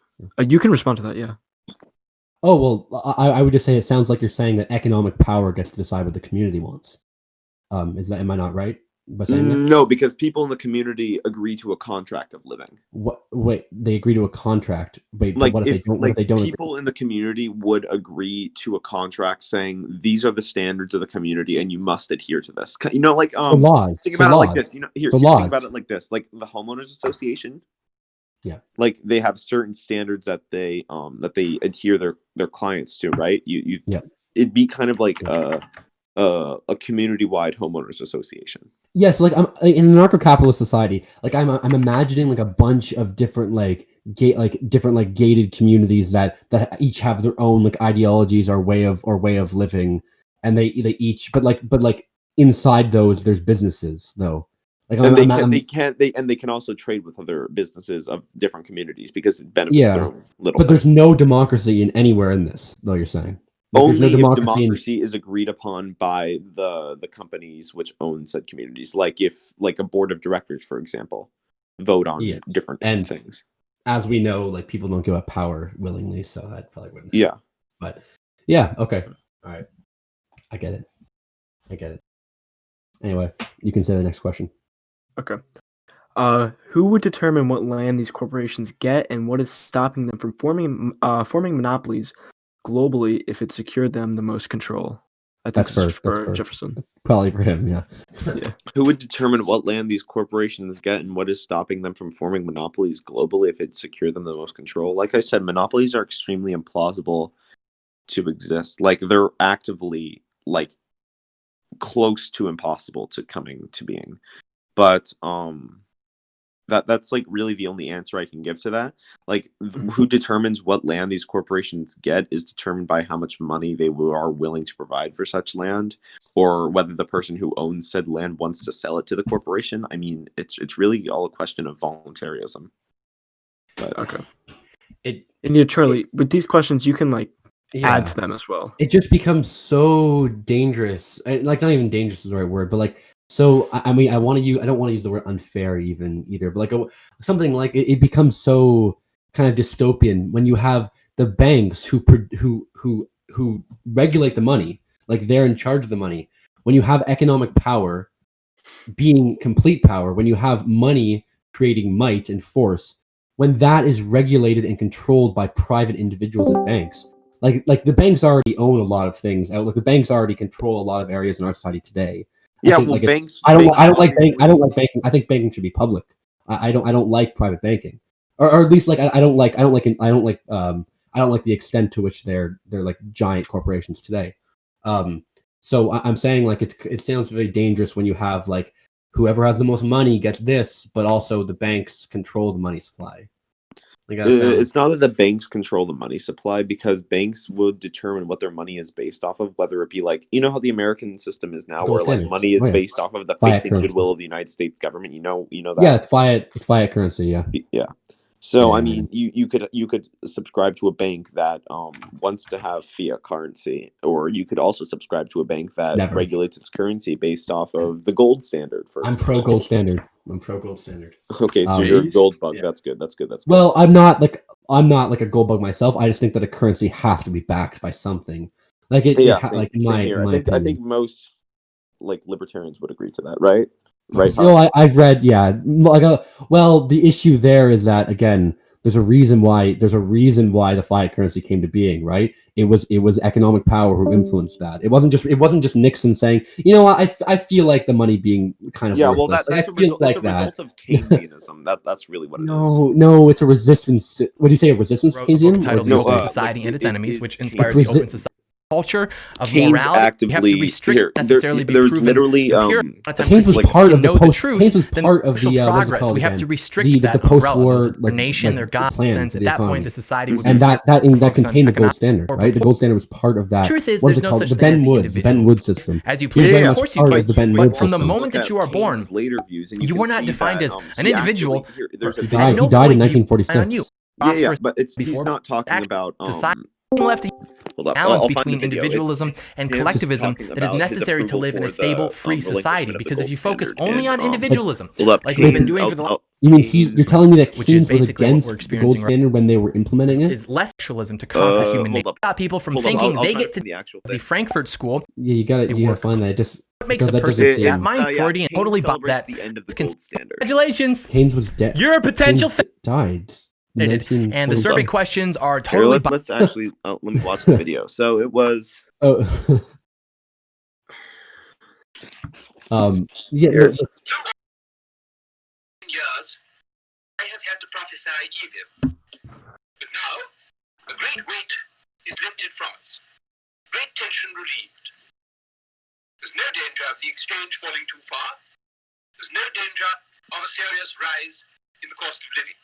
Is this Keynes? Last I expect would be a return of some 2 years ago. But meanwhile, British trade will have received an enormous stimulus, much more than most of us have yet realized. It's a wonderful thing for our businessmen and our manufacturers and our unemployed to taste hope again. Base Keynes. They must not allow anyone to put them back in the gold cage, where they have been pining their hearts out all these years. Oh, he said that. He said the gold cage. The gold cage. I don't necessarily know what that means, because again, like the gold standard was implemented during that time. This is talking about British. This is talking about. Oh well, yeah. Well, the Bretton Woods system was global, but yeah. But the British pound relinquished the gold standard. Oh, damn! I didn't know that. Yeah. Well, I mean, yeah. Well, if Keynes was pro fiat currency, then that's, I don't know. I disagree with Keynes. But yeah, I don't know. I think I still think that you're saying that the private banks would go on the gold standard because that makes their currency worth more. Yeah, and it also makes it less it makes it more predictable. So, like, do the banks work together though? They don't have to. They're competitive. Would there be multiple currencies then? They could have multiple currencies, or they can all agree to a set currency that each of the banks regulates separately. Or like free banking is kind of complicated because you can have one currency, you can have two currencies, you can have interchangeable currencies, you can have incompatible currencies. You can have a lot of different currencies, and each currency is something that a person can subscribe to and use. So like you could have people, you could have like a business owner say, well, I don't want people to use Chase Bank's currency because it's worth shit, right? So then they could be like, yeah, I don't want people to be able to buy my stuff with Chase Bank currency. But then people with Chase Bank currency would be like, wait, but I have a bunch of Chase Bank currency and I can't buy groceries now. Holy shit, what happened? Yeah. So then they would exchange their currency with the Chase bank system and relinquish their contract, and then get compensation for that, and then they would put all of their investments into a different banking company or a different bank and get a completely new set of currency that is compatible with the system that they want. Why would the banks take a currency that's worth less and trade it? Like, why would the banks choose to do that if they're not regulated by? Well, that would be a contractual agreement. Like if you're like and what if they if you're getting a contractual agreement with a bank where you can't exchange your currency for like actual like existing things, then that's banks are well known for this kind of stuff. You know, like I think there'd be a lot of instances until the 1960s, you could go into a bank and just turn in money and get gold. Yeah, no, I like that. That's dope. Well, wait, sorry. Like you can still do that. Trust me. Well, like, you can still technically do that, but that's what I'm saying. Like that's what would happen, and then you can use that gold to buy currency from another bank. Okay, I got it. It just seems like our banking system today is completely chaotic, and the system's going to crash. Like we probably agree. Capitalism is going to crash again. It's going to be bad. It's not because of capitalism. It's because of government intervention in the economy. Like I said, capitalism will always regulate itself. Can we? Okay, so this is. I think this is perfect because like one of the reasons why I always like without talking. This is the first time I'm talking to an anarcho-capitalist. Like one of the reasons I get angry, like when I hear these reasons, is like you're saying if the government intervention that's the problem. Why does the government intervene? Why does the government intervene and bail the banks? Because people like short-term solutions rather than long-term solutions. Because the banks coerce. Yeah, the banks coerce the government to give them money, right? Like to bail them out, right? They're too big. They're too big not to be bailed out. You know, like the American economy might go down in flames if they don't get bailed out. So I don't know. It seems that the reason why the government is the problem is because the private power. Private corporations try to make the government work for their interests. That's why the government's the problem. I want a better government. And the way I see it, we need to get money out of politics. We need to do all these things to make our democracy better. So anyway. Let's go on to the next question because we got a little bogged up here. Okay. Let me just find out where. Holy shit, this is a lot of questions. Yeah. This is great. Fun. All right. What's the next one? I think it's up to here. So, would the NAP be determined by a vote of the people? We talk about the NAP so much. I think we already answered that question. Okay, we did that one? People are confused with the NAP. Yeah.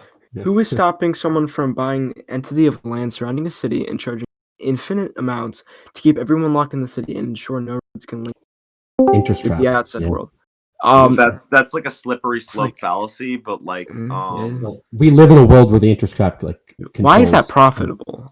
That nobody would do that, first of all, because you could also just have land outside of a community and have it linked with other land and just first of all, who would accumulate enough capital to do that? First of all, second of all, there would be somebody that they would be buying the land from, and the person who they'd be buying the land from would be living on that land and would be charged exorbitant amounts of fees in order to live on that land. So it's such a dumb like question just because of its like illiterate phrasing. Like I would understand if like you were saying that what if a company bought all of the airplanes, for example? Like that would be like a more logical thing that could happen. But let's say like the I don't know, Birthday Card Incorporated bought all of the airplanes, and then they were like, well, you can't use my airplanes unless you pay these exorbitant amount of fees. Well, sadly, they don't own the things that are used to make the airplanes. You can make airplanes out of like literally anything, and a company that would just make more airplanes and then would charge less amounts of money, forcing competition to the other company. Like, I mean, everything is solved via competition and the free market. So that the phrasing of the question is kind of dumb, but like I understand what you're saying. Everything. Right. Okay. Okay. You can add. I mean, it's just like we're just gonna disagree with this forever because, like, I'm shocked that like someone that was a Marxist-Leninist, like I don't know how long ago, now thinks that the free market and competition will solve everything. Like that isn't that like a little? Isn't that like isn't that a little like egotistical for us humans to think? Like a creation that we created a market, right? And to think that the market is natural. There's no way for the market to buying and selling products is not natural. I take you that. But the exchange of goods for the contribution of others is very natural. Yeah, and the market is just an extension of that. Yeah, markets are like the market is just a determination of what can and can't be bought, and what should and should not be ethical to do by exchanging said goods. Like murdering somebody to take their land is not good. The market does not care what is ethical, though. Is good. What? The market does not care about the market does not care what is ethical. The market cares what is profitable.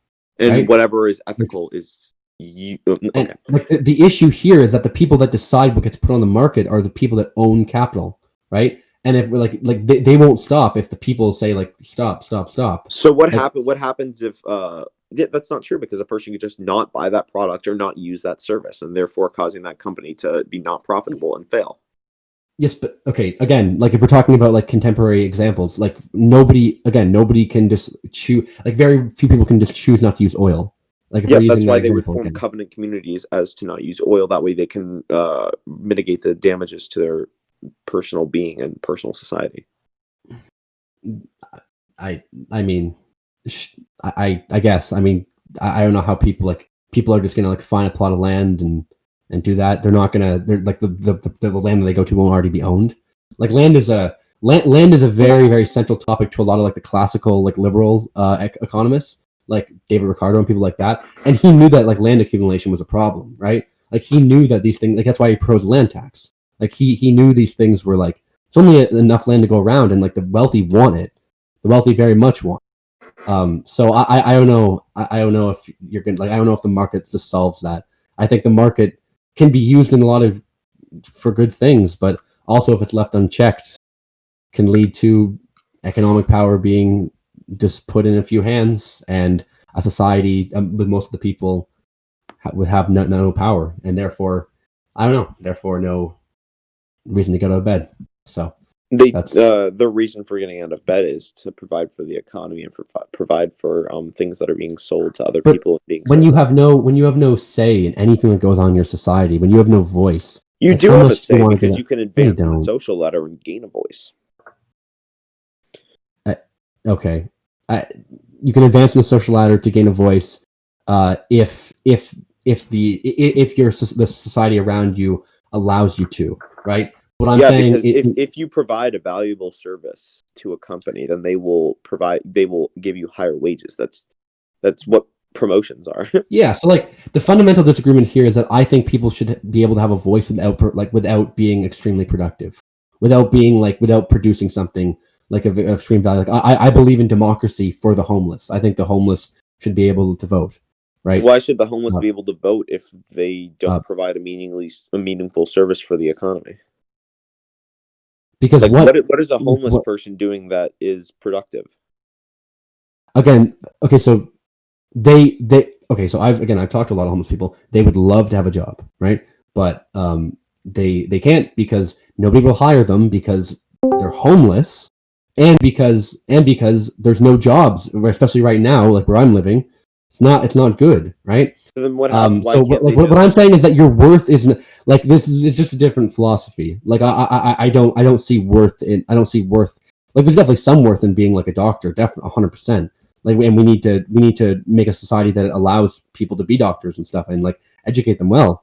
But I don't know. I think I believe in like rehabilitation. I believe in self-improvement, and I believe that today a lot of homeless people are not necessarily like the dumbest people ever. They aren't the dumbest people ever.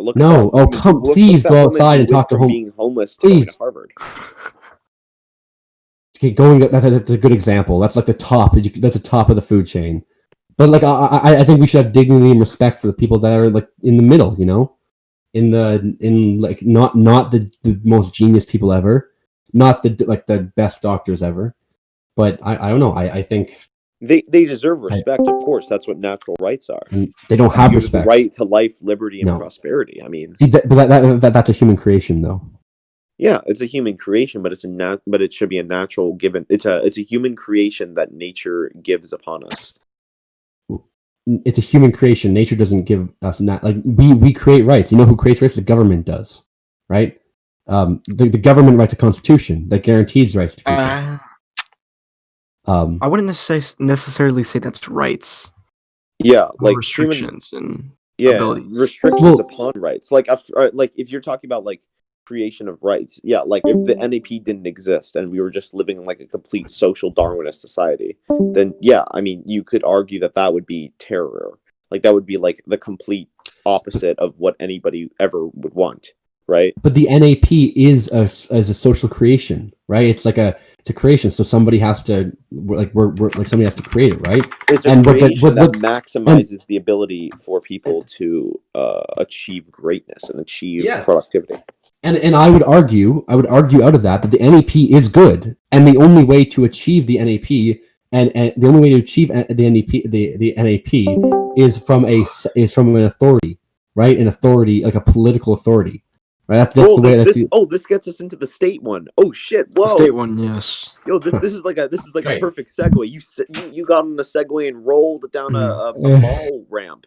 Hold on, let me just add after this state one. There's a really good question. Okay. The state. I'm not a statist. I don't think the state should have immense power over people's lives. I believe in freedom, but I'm also not a utopian. I believe that we need to organize society in a way that will work for people, unless we want to go back to cavemen and in primitivism, in which case we can have that debate. But I believe that the state gives us certain rights, it gives us certain laws, and those laws are automatically. And the reason that is we assign an equal amount of value, political value, to everyone in the country. In theory, this doesn't exist in practice. That doesn't exist ever. That cannot possibly exist. We're talking about political power and not economic power here. Yeah, but political power itself is a contradiction. How? Well, people who are elected are not elected by everybody, unless every person in society elects somebody by free will. Everyone chooses to vote, voluntary voting. Yeah, but Australia doesn't have that. Choose to lose, do they? People don't choose. So let's say there's an election between Trump and Biden, right? And Trump wins by 51% and Biden loses by 49%, right? Yeah. What about all those 49% of people who didn't want Trump to be president? What happens to them? Okay, first of all, I'm pro proportional representation in the electoral system, so that wouldn't be the way I do it. Second, we're talking about like the president. It's a majority vote. So their voice got counted, but unfortunately they lost in the majority. Right? Right. So what happens to the 49%? Do we just forget about their views entirely? No. Like we after the election we continue the ongoing public debate, right? It continues. We'll have another election in another 4 years, or in another state like 2 years or 5 years or however. So what about everybody who loses the election? What happens to them? Do they just still have rights? They still have. First of all, I believe in separation of powers, so I'm pro executive and legislation. Right? I think that we should have, like in my country, we have a parliament, right? And that's a whole separate election, right? Here it's different, but for example, France has a semi-parliamentary system where they have a vote for the president and a vote for the parliament, where the president vote is majority, right? So it's 51%, you win, but then each MP is voted by another vote by the people, right? And that's proportional representation. And so each person's voice is literally counted. But the argument we're getting from the majority is that your voice is part of the democratic decision. There's going to be a loser. Of course, there's going to be a loser. Yeah, but it's part of the democratic decision. So, but why should those losers who probably have equal, if not here? Why should the loser of the auction who can't pay more? Why should they just submit? Because they didn't provide a valuable enough service to the economy. What service? Wait, it's an auction. Wait, what? What do you mean? How do you think they got money for the auction? In a whole myriad of ways. There's a lot of ways you can make money, and there's a lot more in an anarcho-capitalist society. So in a lot of ways, providing valuable services or products to a society, unless you just got your money from your parents. Yeah, and that certainly exists. Unless like there's some societies that have inheritance tax. Mhm. And I am pro a small inheritance tax. I'm not That's dumb. Why shouldn't? What if I have kids? Why because shouldn't I be able to transfer I my wealth? believe in meritocracy. Okay. I believe in meritocracy. So Yeah, I don't but a like, child is an extension of a person's merit. but it's not a merit for the child. Yes, but it's worth that was owned that was earned by the father and or mother that was given to the child, right? So why should their worth that they have accumulated throughout their existence be taxed into the public good? I mean, it's not even the public good because it's not benefiting them; it's benefiting everybody but them. Yeah, my answer to this question is also going to answer why I believe in taxes, right? Because I believe the only way for somebody to be able to be productive, the only way for somebody to be able to produce for society, is if society allows them to. If we have a society that buys their products, if we have a prosperous society to protect the market, if we have all these things that somebody needs to be productive, the doctor needs a hospital. The doctor needs a hospital in order to be productive. All these professions need a peaceful society in order to produce, right? So an inheritance tax, I would say, yeah, like some of the inheritance is definitely can go to the person, but a tax is in place in order to keep a society functional. It's in place. It's a sad reality that we have to give some of our money back to the community, but it's just a reality of living in a prosperous community, in my opinion. Inheritance is part of that. Well, I mean, you could argue that in several different ways. One being that the community is not like a being that is the community isn't like one hive mind. It's a community of individuals who all have completely different opinions, and everybody is going to go their exact same way and pursue their own individual goals. You agree to that, right? I agree. So then, why should your tax go to helping people who have vastly different goals than you do? Like, because otherwise, what if your tax was going to a person who wanted to murder all Jews? Like, do you want that? I'm joking. What if my what? Yeah, what if your tax was going to a person who wanted to like kill all Jews? Like let's say you were being taxed in Nazi Germany, right? Okay. Yeah. Do you want to be taxed? I would be against Nazi Germany and not the taxes. I'd be against their policies. So if Nazi Germany taxed you, that money that was taken from you was going to building a concentration camp. That's an example of a bad ideology and not of taxes. That's not an argument against taxes. That's an argument against bad ideology. Let's talk about Canada. You like living in Canada, right? Let's talk about how China built a hospital in 8 days after COVID started. They built a hospital in 8 days. They built several hospitals 8 days after the coronavirus started, right? Or they discovered it. Let's talk about that. I can acknowledge that good things are achieved through taxes. Yeah, I understand that, but the cost outweighs the benefit because it's not as effective. It's not necessarily that it's that nothing happens out of taxes. It's that you're forced to pay. Yeah, I'm all for voluntary taxes. Like if you want to give your money up to to the community, then go for it. Then have fun. But if a person doesn't want to, then you shouldn't force them to pay taxes. Yes, but again, I feel like I need to just I need to tell the truth. Like it feels like you're just missing out the fact that society. I don't think society is possible as we currently know it without taxes. Right? Like you're saying like in a very, in my opinion, utopian way that it's bad that we tax and therefore we should just get rid of taxes, just like social communists say like we should get rid of private property, like, and how you guys make fun of them for saying that. I think of you guys in the same way when you say we need to get rid of taxes, because really taxes go to a lot of things. If you want to talk about education, if you want to talk about healthcare in Canada at least, but you know what also contributes to roads, voluntary payments. True. As conservatives in America say, if you don't like it, leave. Fucking neocons. No, but I don't actually mean that. I don't want people to leave if they don't like something. I want someone to democratically argue against it and stuff. But but I like because I think the neocons are stupid when they say that. But like I don't know. If you don't like it, leave.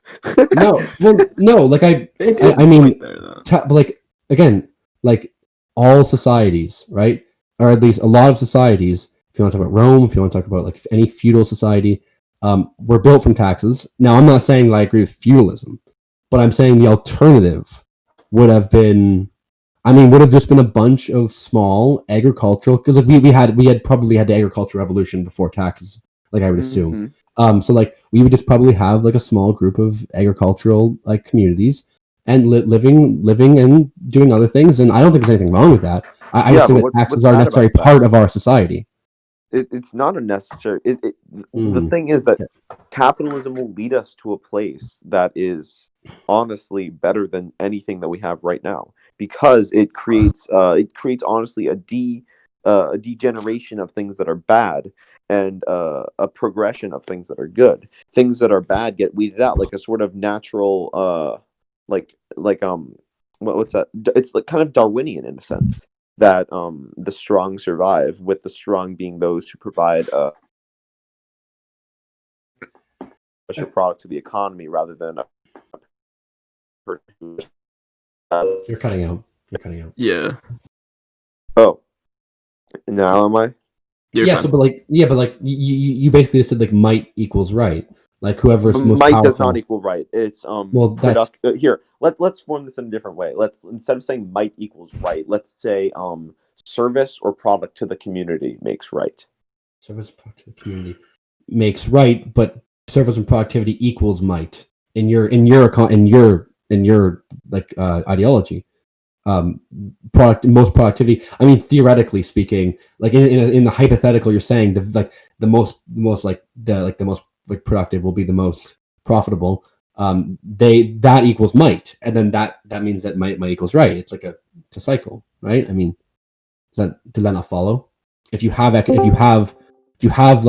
more productive, if you own capital, right? Because again, I think that workers are very productive.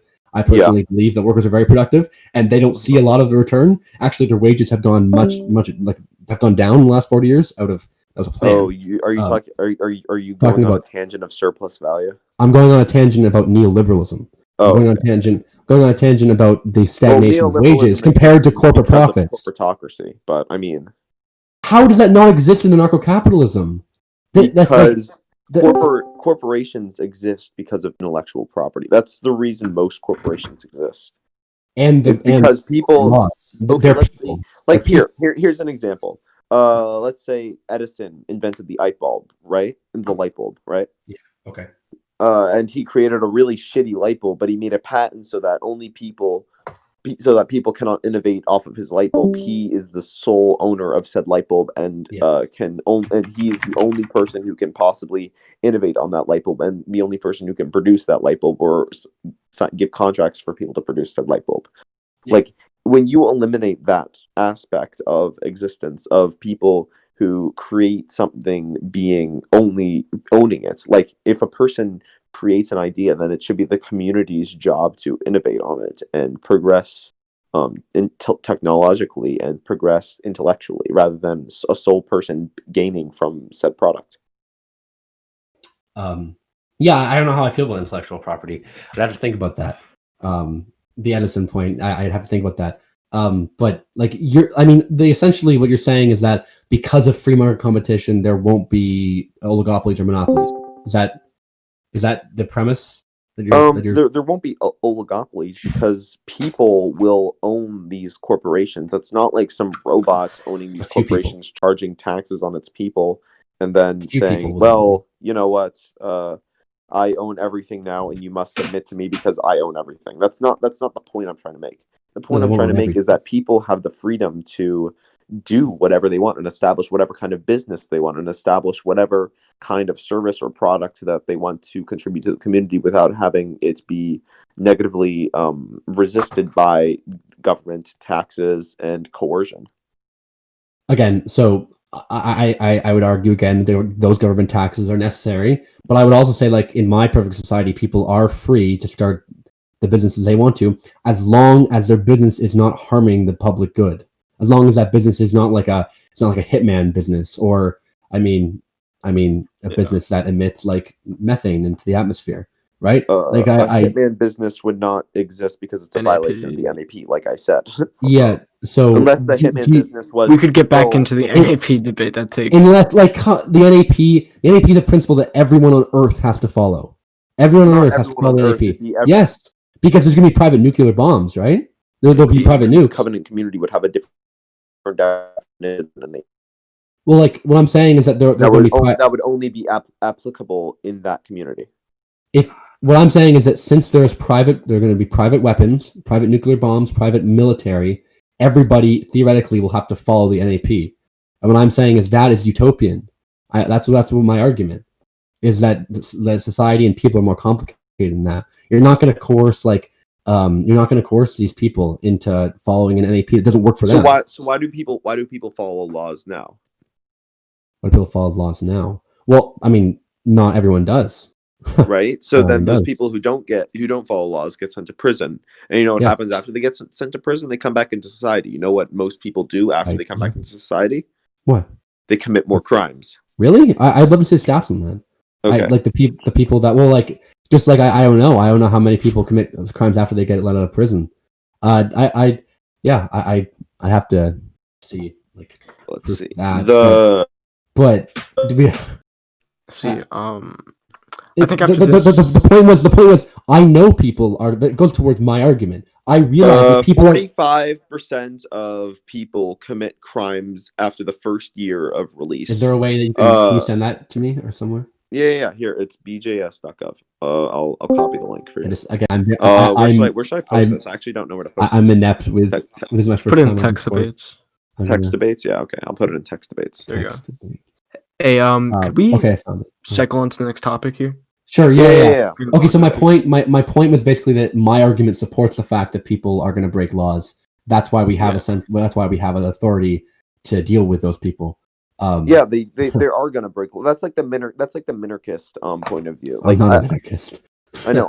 I'm just saying that's a pretty minarchist point of view. Like, it's the state should exist because it's a necessary evil. And I mean, I would argue that minarchism is probably more realistic than anarcho-capitalism. Like, I would argue that. But I would. Oh, so you're not saying anarcho-capitalism is realistic? You're saying that in a perfect world, it's good. Is that what you're saying? I think we'd prefer anarcho-capitalism. I think we prefer anarcho-capitalism. It's just that minarchism is something that more people would subscribe to. Yeah, because they want. Yeah, okay. I mean, out of the two options, like if those are the two options, I'd probably pick minarchism. Actually, just for the fun of it, I might pick anarcho-capitalism. Just to see what it's like, you know. Yeah. But I don't know, because for me, both would be dystopian. But that like I would pick anarcho-capitalism. But anyway. Okay. Anyway, we can move on to the next topic. All right, this is actually a very good question. This is another one for Jefferson. But how are monopolies impossible to achieve if they have been created in the past? Examples are Carnegie Steel, Standard Oil, and Amazon. Yeah, well, like I said, a lot of them are formed because of intellectual property, and also not the Carnegie Steel. Yeah, Carnegie Steel, but Carnegie Steel also had a lot of government subsidization and had a lot of government influence from the government supporting Carnegie Steels and supporting things that benefit the people. The people being the people who are working for Carnegie Steels, or the people who are buying Carnegie Steel's product. But the thing about government subsidizations is that it negatively influences the market in the fact that it causes economic crashes. Like, you can obviously see that people who are forming monopolies form them for the sole purpose of consolidating power for themselves. And the government, in its own existence, creates monopolies just by enforcing intellectual property laws and enforcing laws that stifle competition with the said opponent, with the said opponent being the monopoly. All right. Okay, so we got punished as typing like every fucking question here. Like, there's not part. so many. Wait, who is? Oh. Punish dissident. Punish dissident. Hey, punish dissident.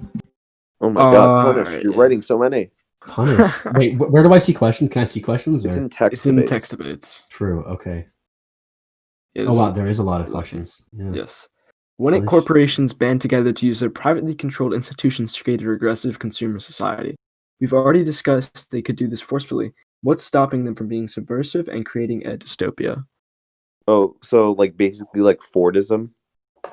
Sure, I don't know. Henry Well, Ford. I mean, corporations banding together to use their privately controlled institutions to create a regressive consumer society.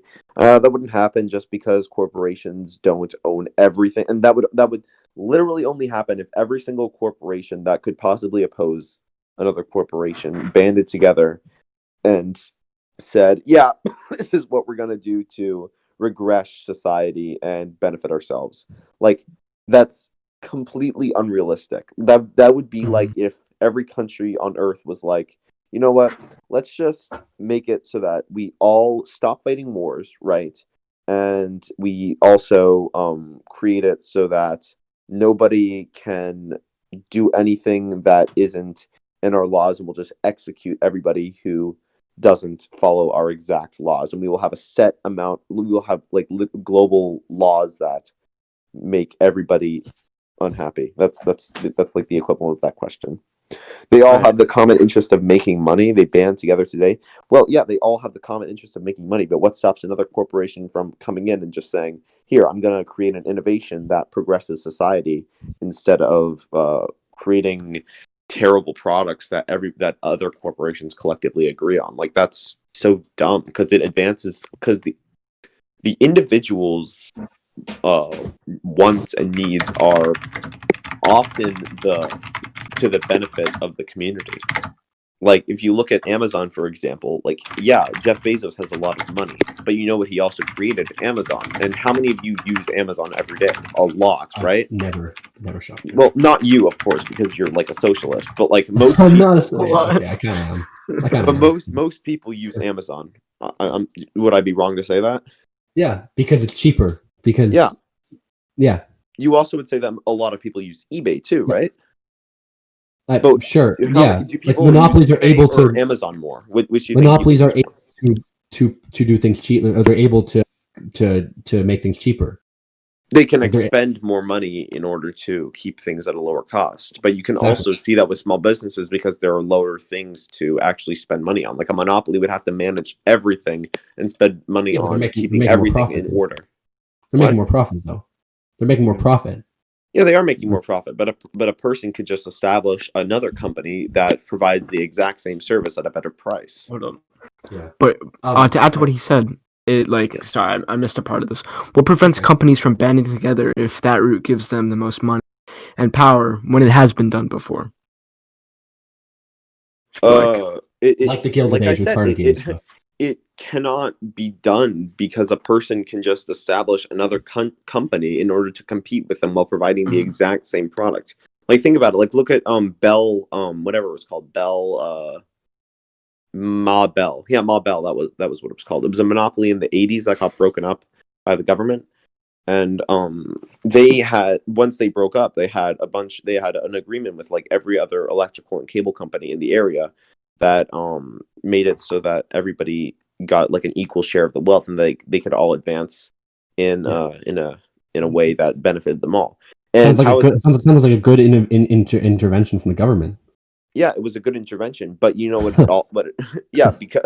But there were also little companies that were competing with it and creating a lot of I'm sorry, I'm having a bit of a brain fart. They were creating competition with Ma Bell, and the only reason that the monopoly was even brought up to the government was because the government was pumping money into Ma Bell because they thought it would lower energy costs. Okay. And that just created a reason for Ma Bell to buy out other companies and establish themselves as a monopoly in that area. Like the government didn't care about whether Ma Bell was a monopoly or not. They were just annoyed that Ma Bell was charging exorbitant prices to its consumers because the government funded Ma Bell in the first place to lower costs. Yeah. Okay. Could I just chime in with something that relates to a previous question? Yeah. Sure. Yeah. We were talking about the Carnegie, like Andrew Carnegie, right? Yes. And Carnegie Steel and all that. So he was part of really the beginning of what we would really call the Industrial Revolution, right? Railroads, steel, it's needed for railroads, all this stuff. Mhm. So there's a reason why the government subsidized, not all, definitely not all, but definitely helped in Carnegie Industries and other oligopolies, not oligopolies even, but like other companies. It's because the American government wanted a railway system. It's because the railway system would have been not built, or at least the railway system would have taken a lot longer to build. It would have not been that efficient to build it, or at least it wouldn't have been as the American government wanted it to be. And the American government represents the people, right? Or at least theoretically. The people with quotation marks. Yeah, but again, like the corporations don't represent. Like again, like the reason why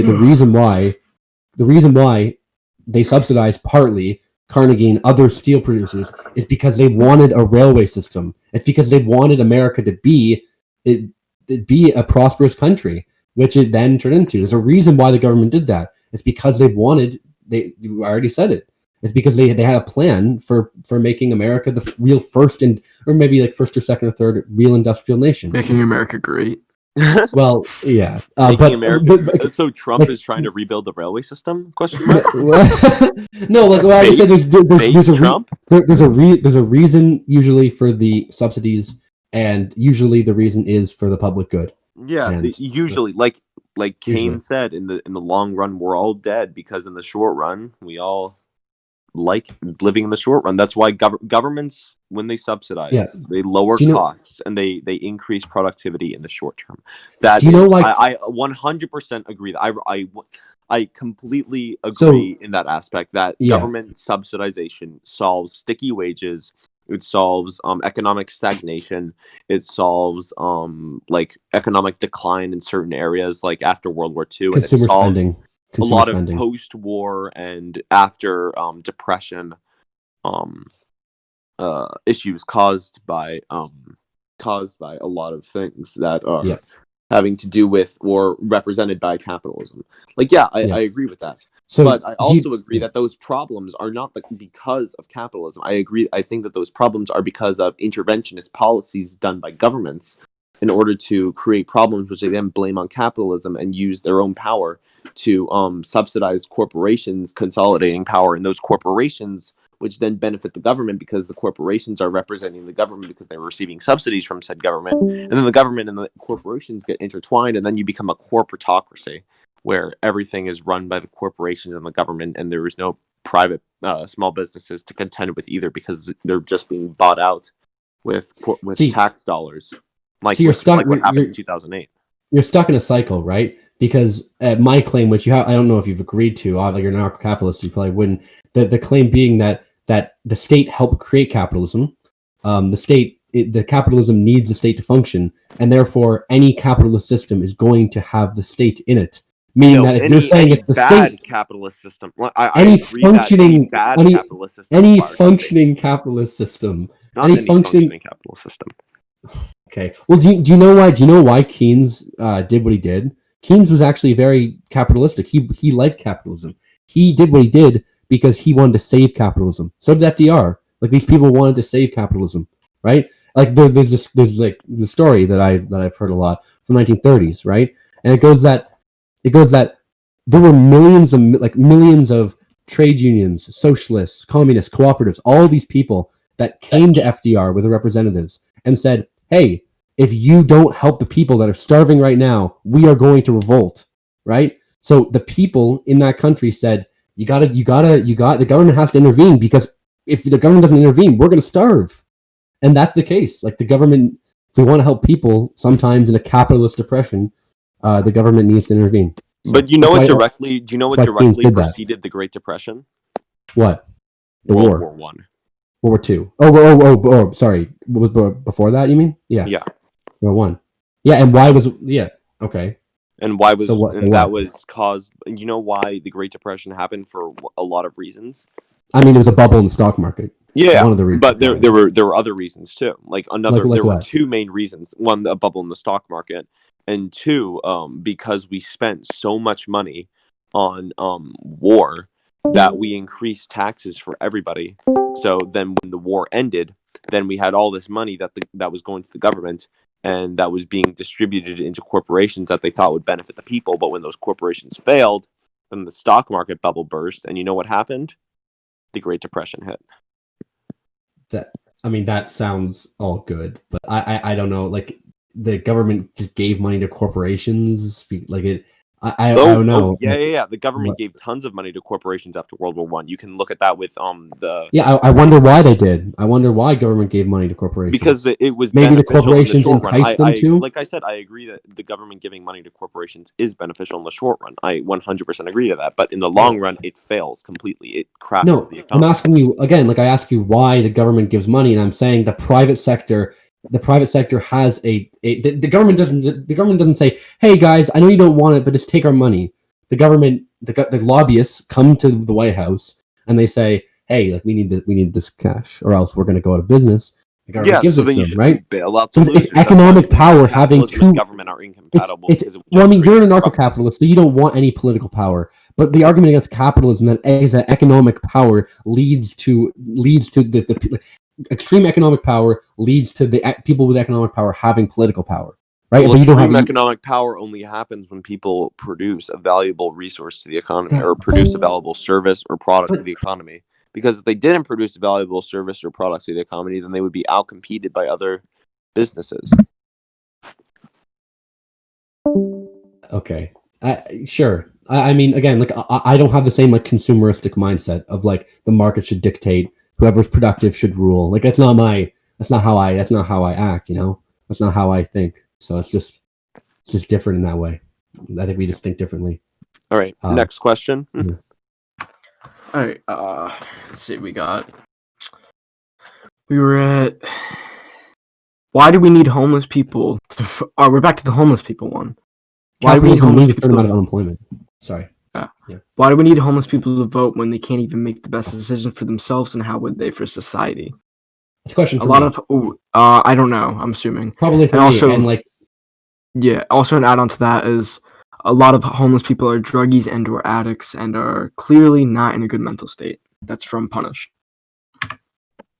I agree. A lot of homeless people are druggies. Or, I mean, again, like, sounds like there's a lot of contempt for poor people in this language, and I don't share that. I think that a lot of people, I'm not even gonna say homeless, but yes, homeless people are addicted to drugs. I've talked to them.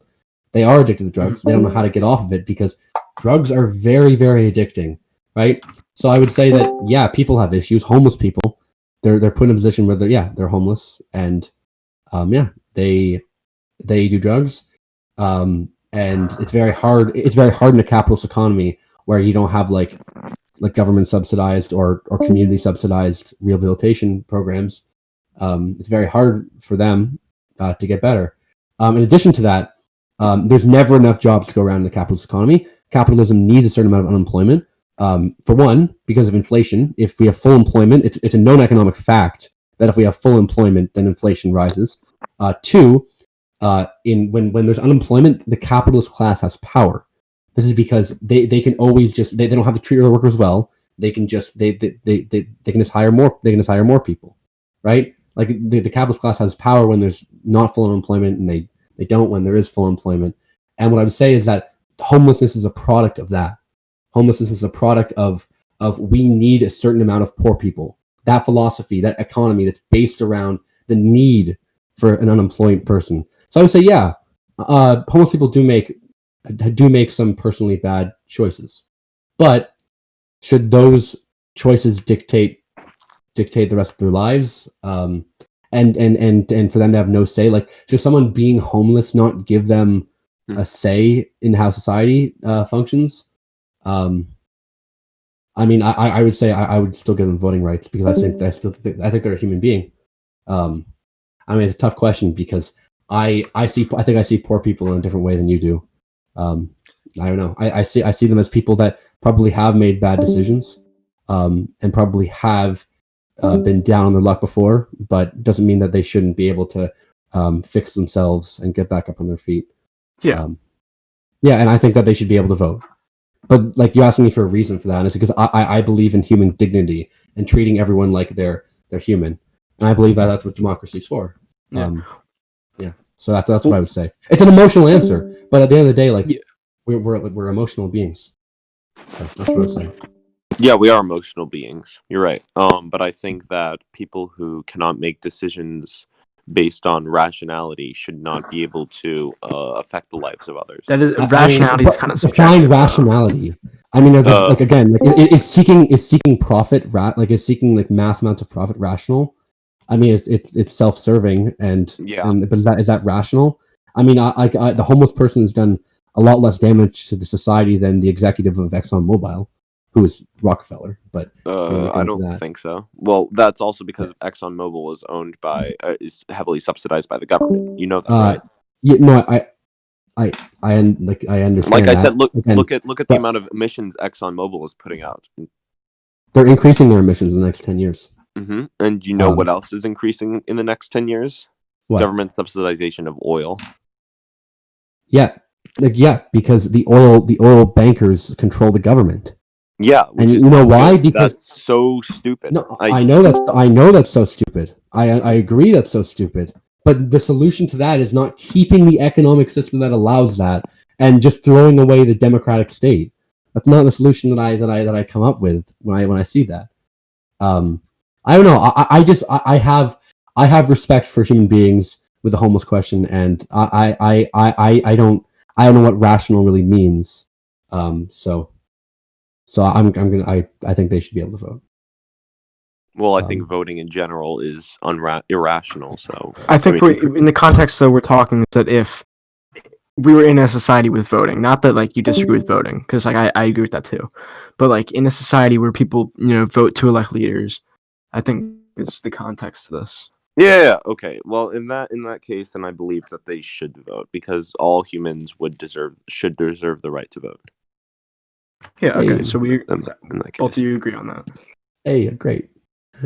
Well, I feel like I had trouble answering. I feel like a censor saying common ground, but I'll give you a virtual handshake. Yeah, the political spectrum's too complicated in this point. Like you're like I don't even know what like you'd be on like what the bottom right.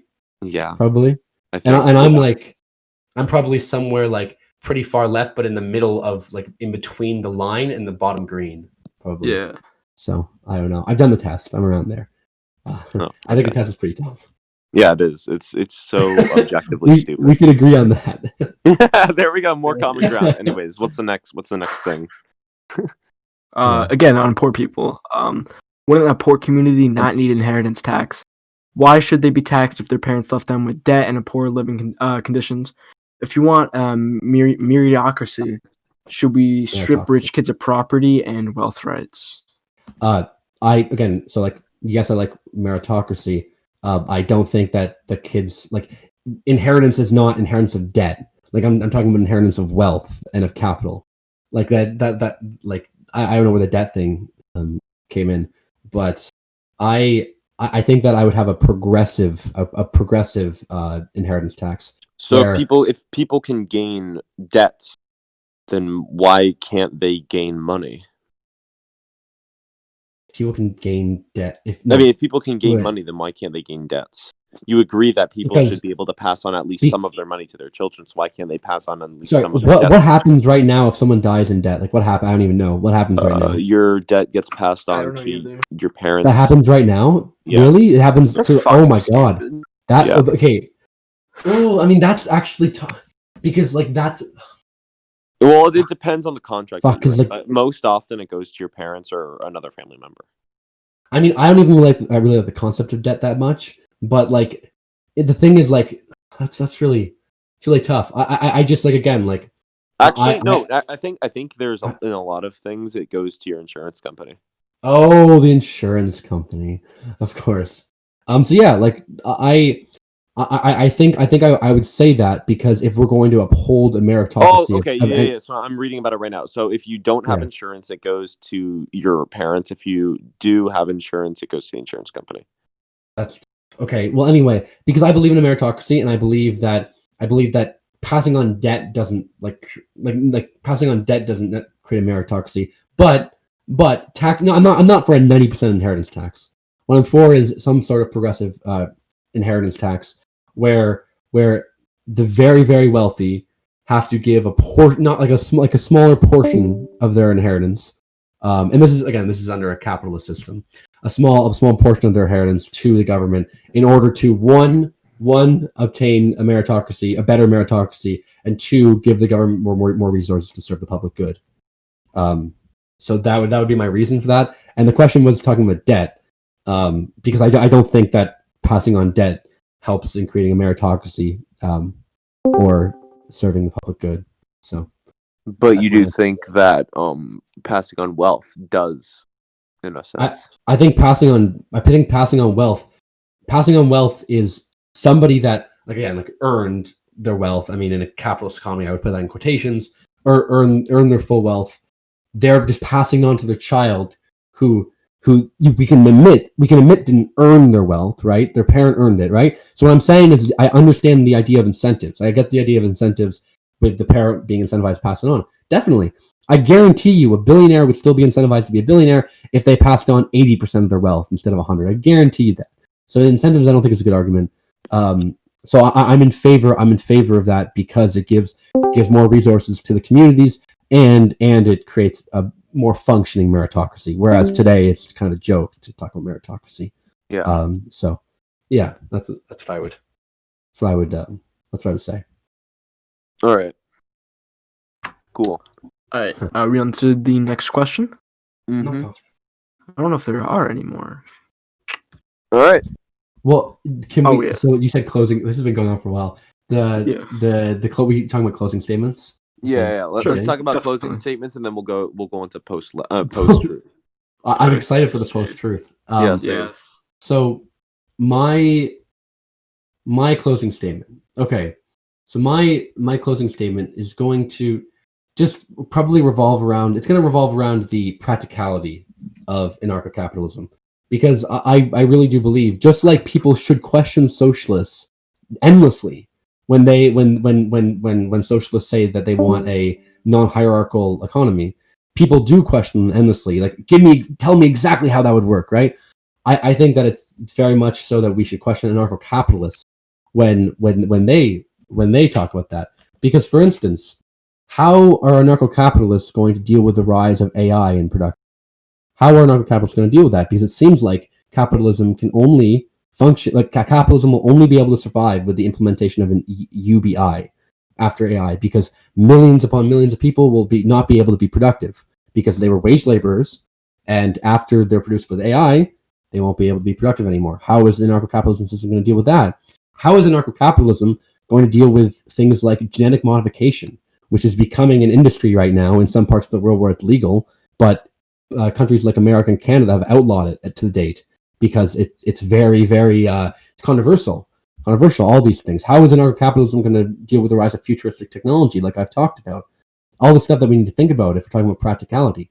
And if we're relying on the non-aggression principle to deal with challenges that we've never had up until this point, things like climate change too, if we want to talk about that, I don't even know. And those are only talking about like new problems, not even how the market regulate itself and everything like that. So these are just questions that I have, because I see these problems in a capitalist economy. I can only imagine how that would work in a capitalist economy that's not even regulated by an authority that is democratically elected. So I would say is that, like, I don't think that we agree on certain ethical principles. I don't think that we agree on certain philosophical principles. So it's going to be hard for us to agree on a lot. But I don't know. I respect the fact that you've done a lot of research into this, and I genuinely believe, like, because you seem genuine, I genuinely believe that you do want the best for humanity. I mean, I would hope that you want the best for humanity with this ideology. So I respect the fact that you've done work to really understand it. So anyway, I'll pass it to you. All right. Thank you. So my closing statement. Well, after doing research, after being a Marxist-Leninist, after researching communist ideologies, after researching socialist ideologies, after researching centrist ideologies for that matter, and after reading and analyzing a lot of rightist ideologies, I have formally come to the conclusion that anarcho-capitalism is probably the most economically literate, socially literate, and probably philosophically literate ideology that there is. Now, my reason for this is that all of our lives revolve around the existence of free will.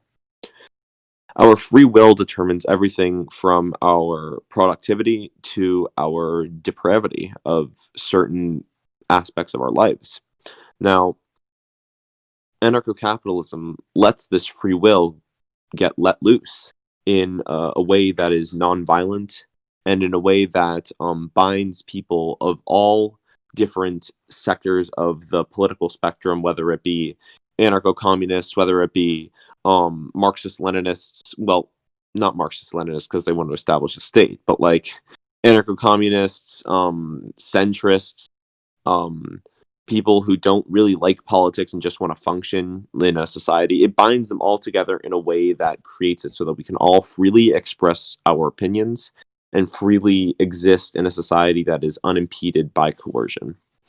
And the formation of markets and the formation of businesses that revolve around markets is the driving force of innovation and incentivizes scientists, whether they be genetic scientists, whether they be technical scientists, or whether they be biological scientists, to improve their field of study in a way that benefits the community. And I feel that the individuals, often their intentions benefit not only themselves, but benefit others. And that is the foundation. Hand. That is the foundation of my ideology, and that is why I think it is economically, socially, and practically literate. And while I disagree with Charlie's views, I do agree that his stance on moral ethics and his philosophical ethics are pretty valid, and that I respect your wanting to debate me and your reasoning for disapproving of anarcho-capitalism. And I will further read more into a lot of the things that you talked about. And I will also try to just, formulate my opinions more in a sense of rhetoric that revolves around the human side of philosophy and the human side of just the economy in that matter, because I do realize that homeless people and poor people and many other people do suffer. But my take on it is that these people suffer for a reason. And it's not because that they are genetically inferior. It is not because that they are emotionally inferior or physically inferior. My main reason for seeing that they fail is the amount of effort that they put in. And I feel that effort is the driving force behind everything, whether it be markets or any other aspect of life. And that is how I'm going to finish off this debate. Amazing. No, I for me, I see ideologies as kind of like plans to make the world better, right? So my ideology, I want to make the world better. Yeah, your ideology, you want to make humanity better. But what I think is that some people's ideologies don't necessarily revolve around making like the human race better, but more so themselves, their own. I think I probably have some of that in my ideology, like we all probably naturally do, because I think that we are naturally self-interested to a degree. I think that we have greed inside of us, no doubt about that. But I think that's counteracted by certain other forces. So, I had, again, this is the first time debating in front of a computer screen. I had a lot of fun. It was great. Thank you guys so much. Same here. This is like, honestly, like I would love to do this again. I'm probably gonna stay. I'm gonna stay in this group chat. I'd love to like debate, and I'm sure you have other political positions. So, so yeah. All right, now to talk about. It was very productive. Truth. I thank you for joining. Honestly. Yeah. No. Always happy to talk to a anarcho-capitalist. Yeah, nice talking to you too, Mr. Radical leftover. Call me like a communitarian, I guess you could probably call me. Communitarian Charlie. Communitarian. Yeah. Communitarian Charlie. That's your new name. I'll rename myself to that actually. I like Communitarian that. Charlie. You know, it has a ring to it. You know. It does. I'm gonna do that right now. Say no to. Already did it. Okay, so post-truth.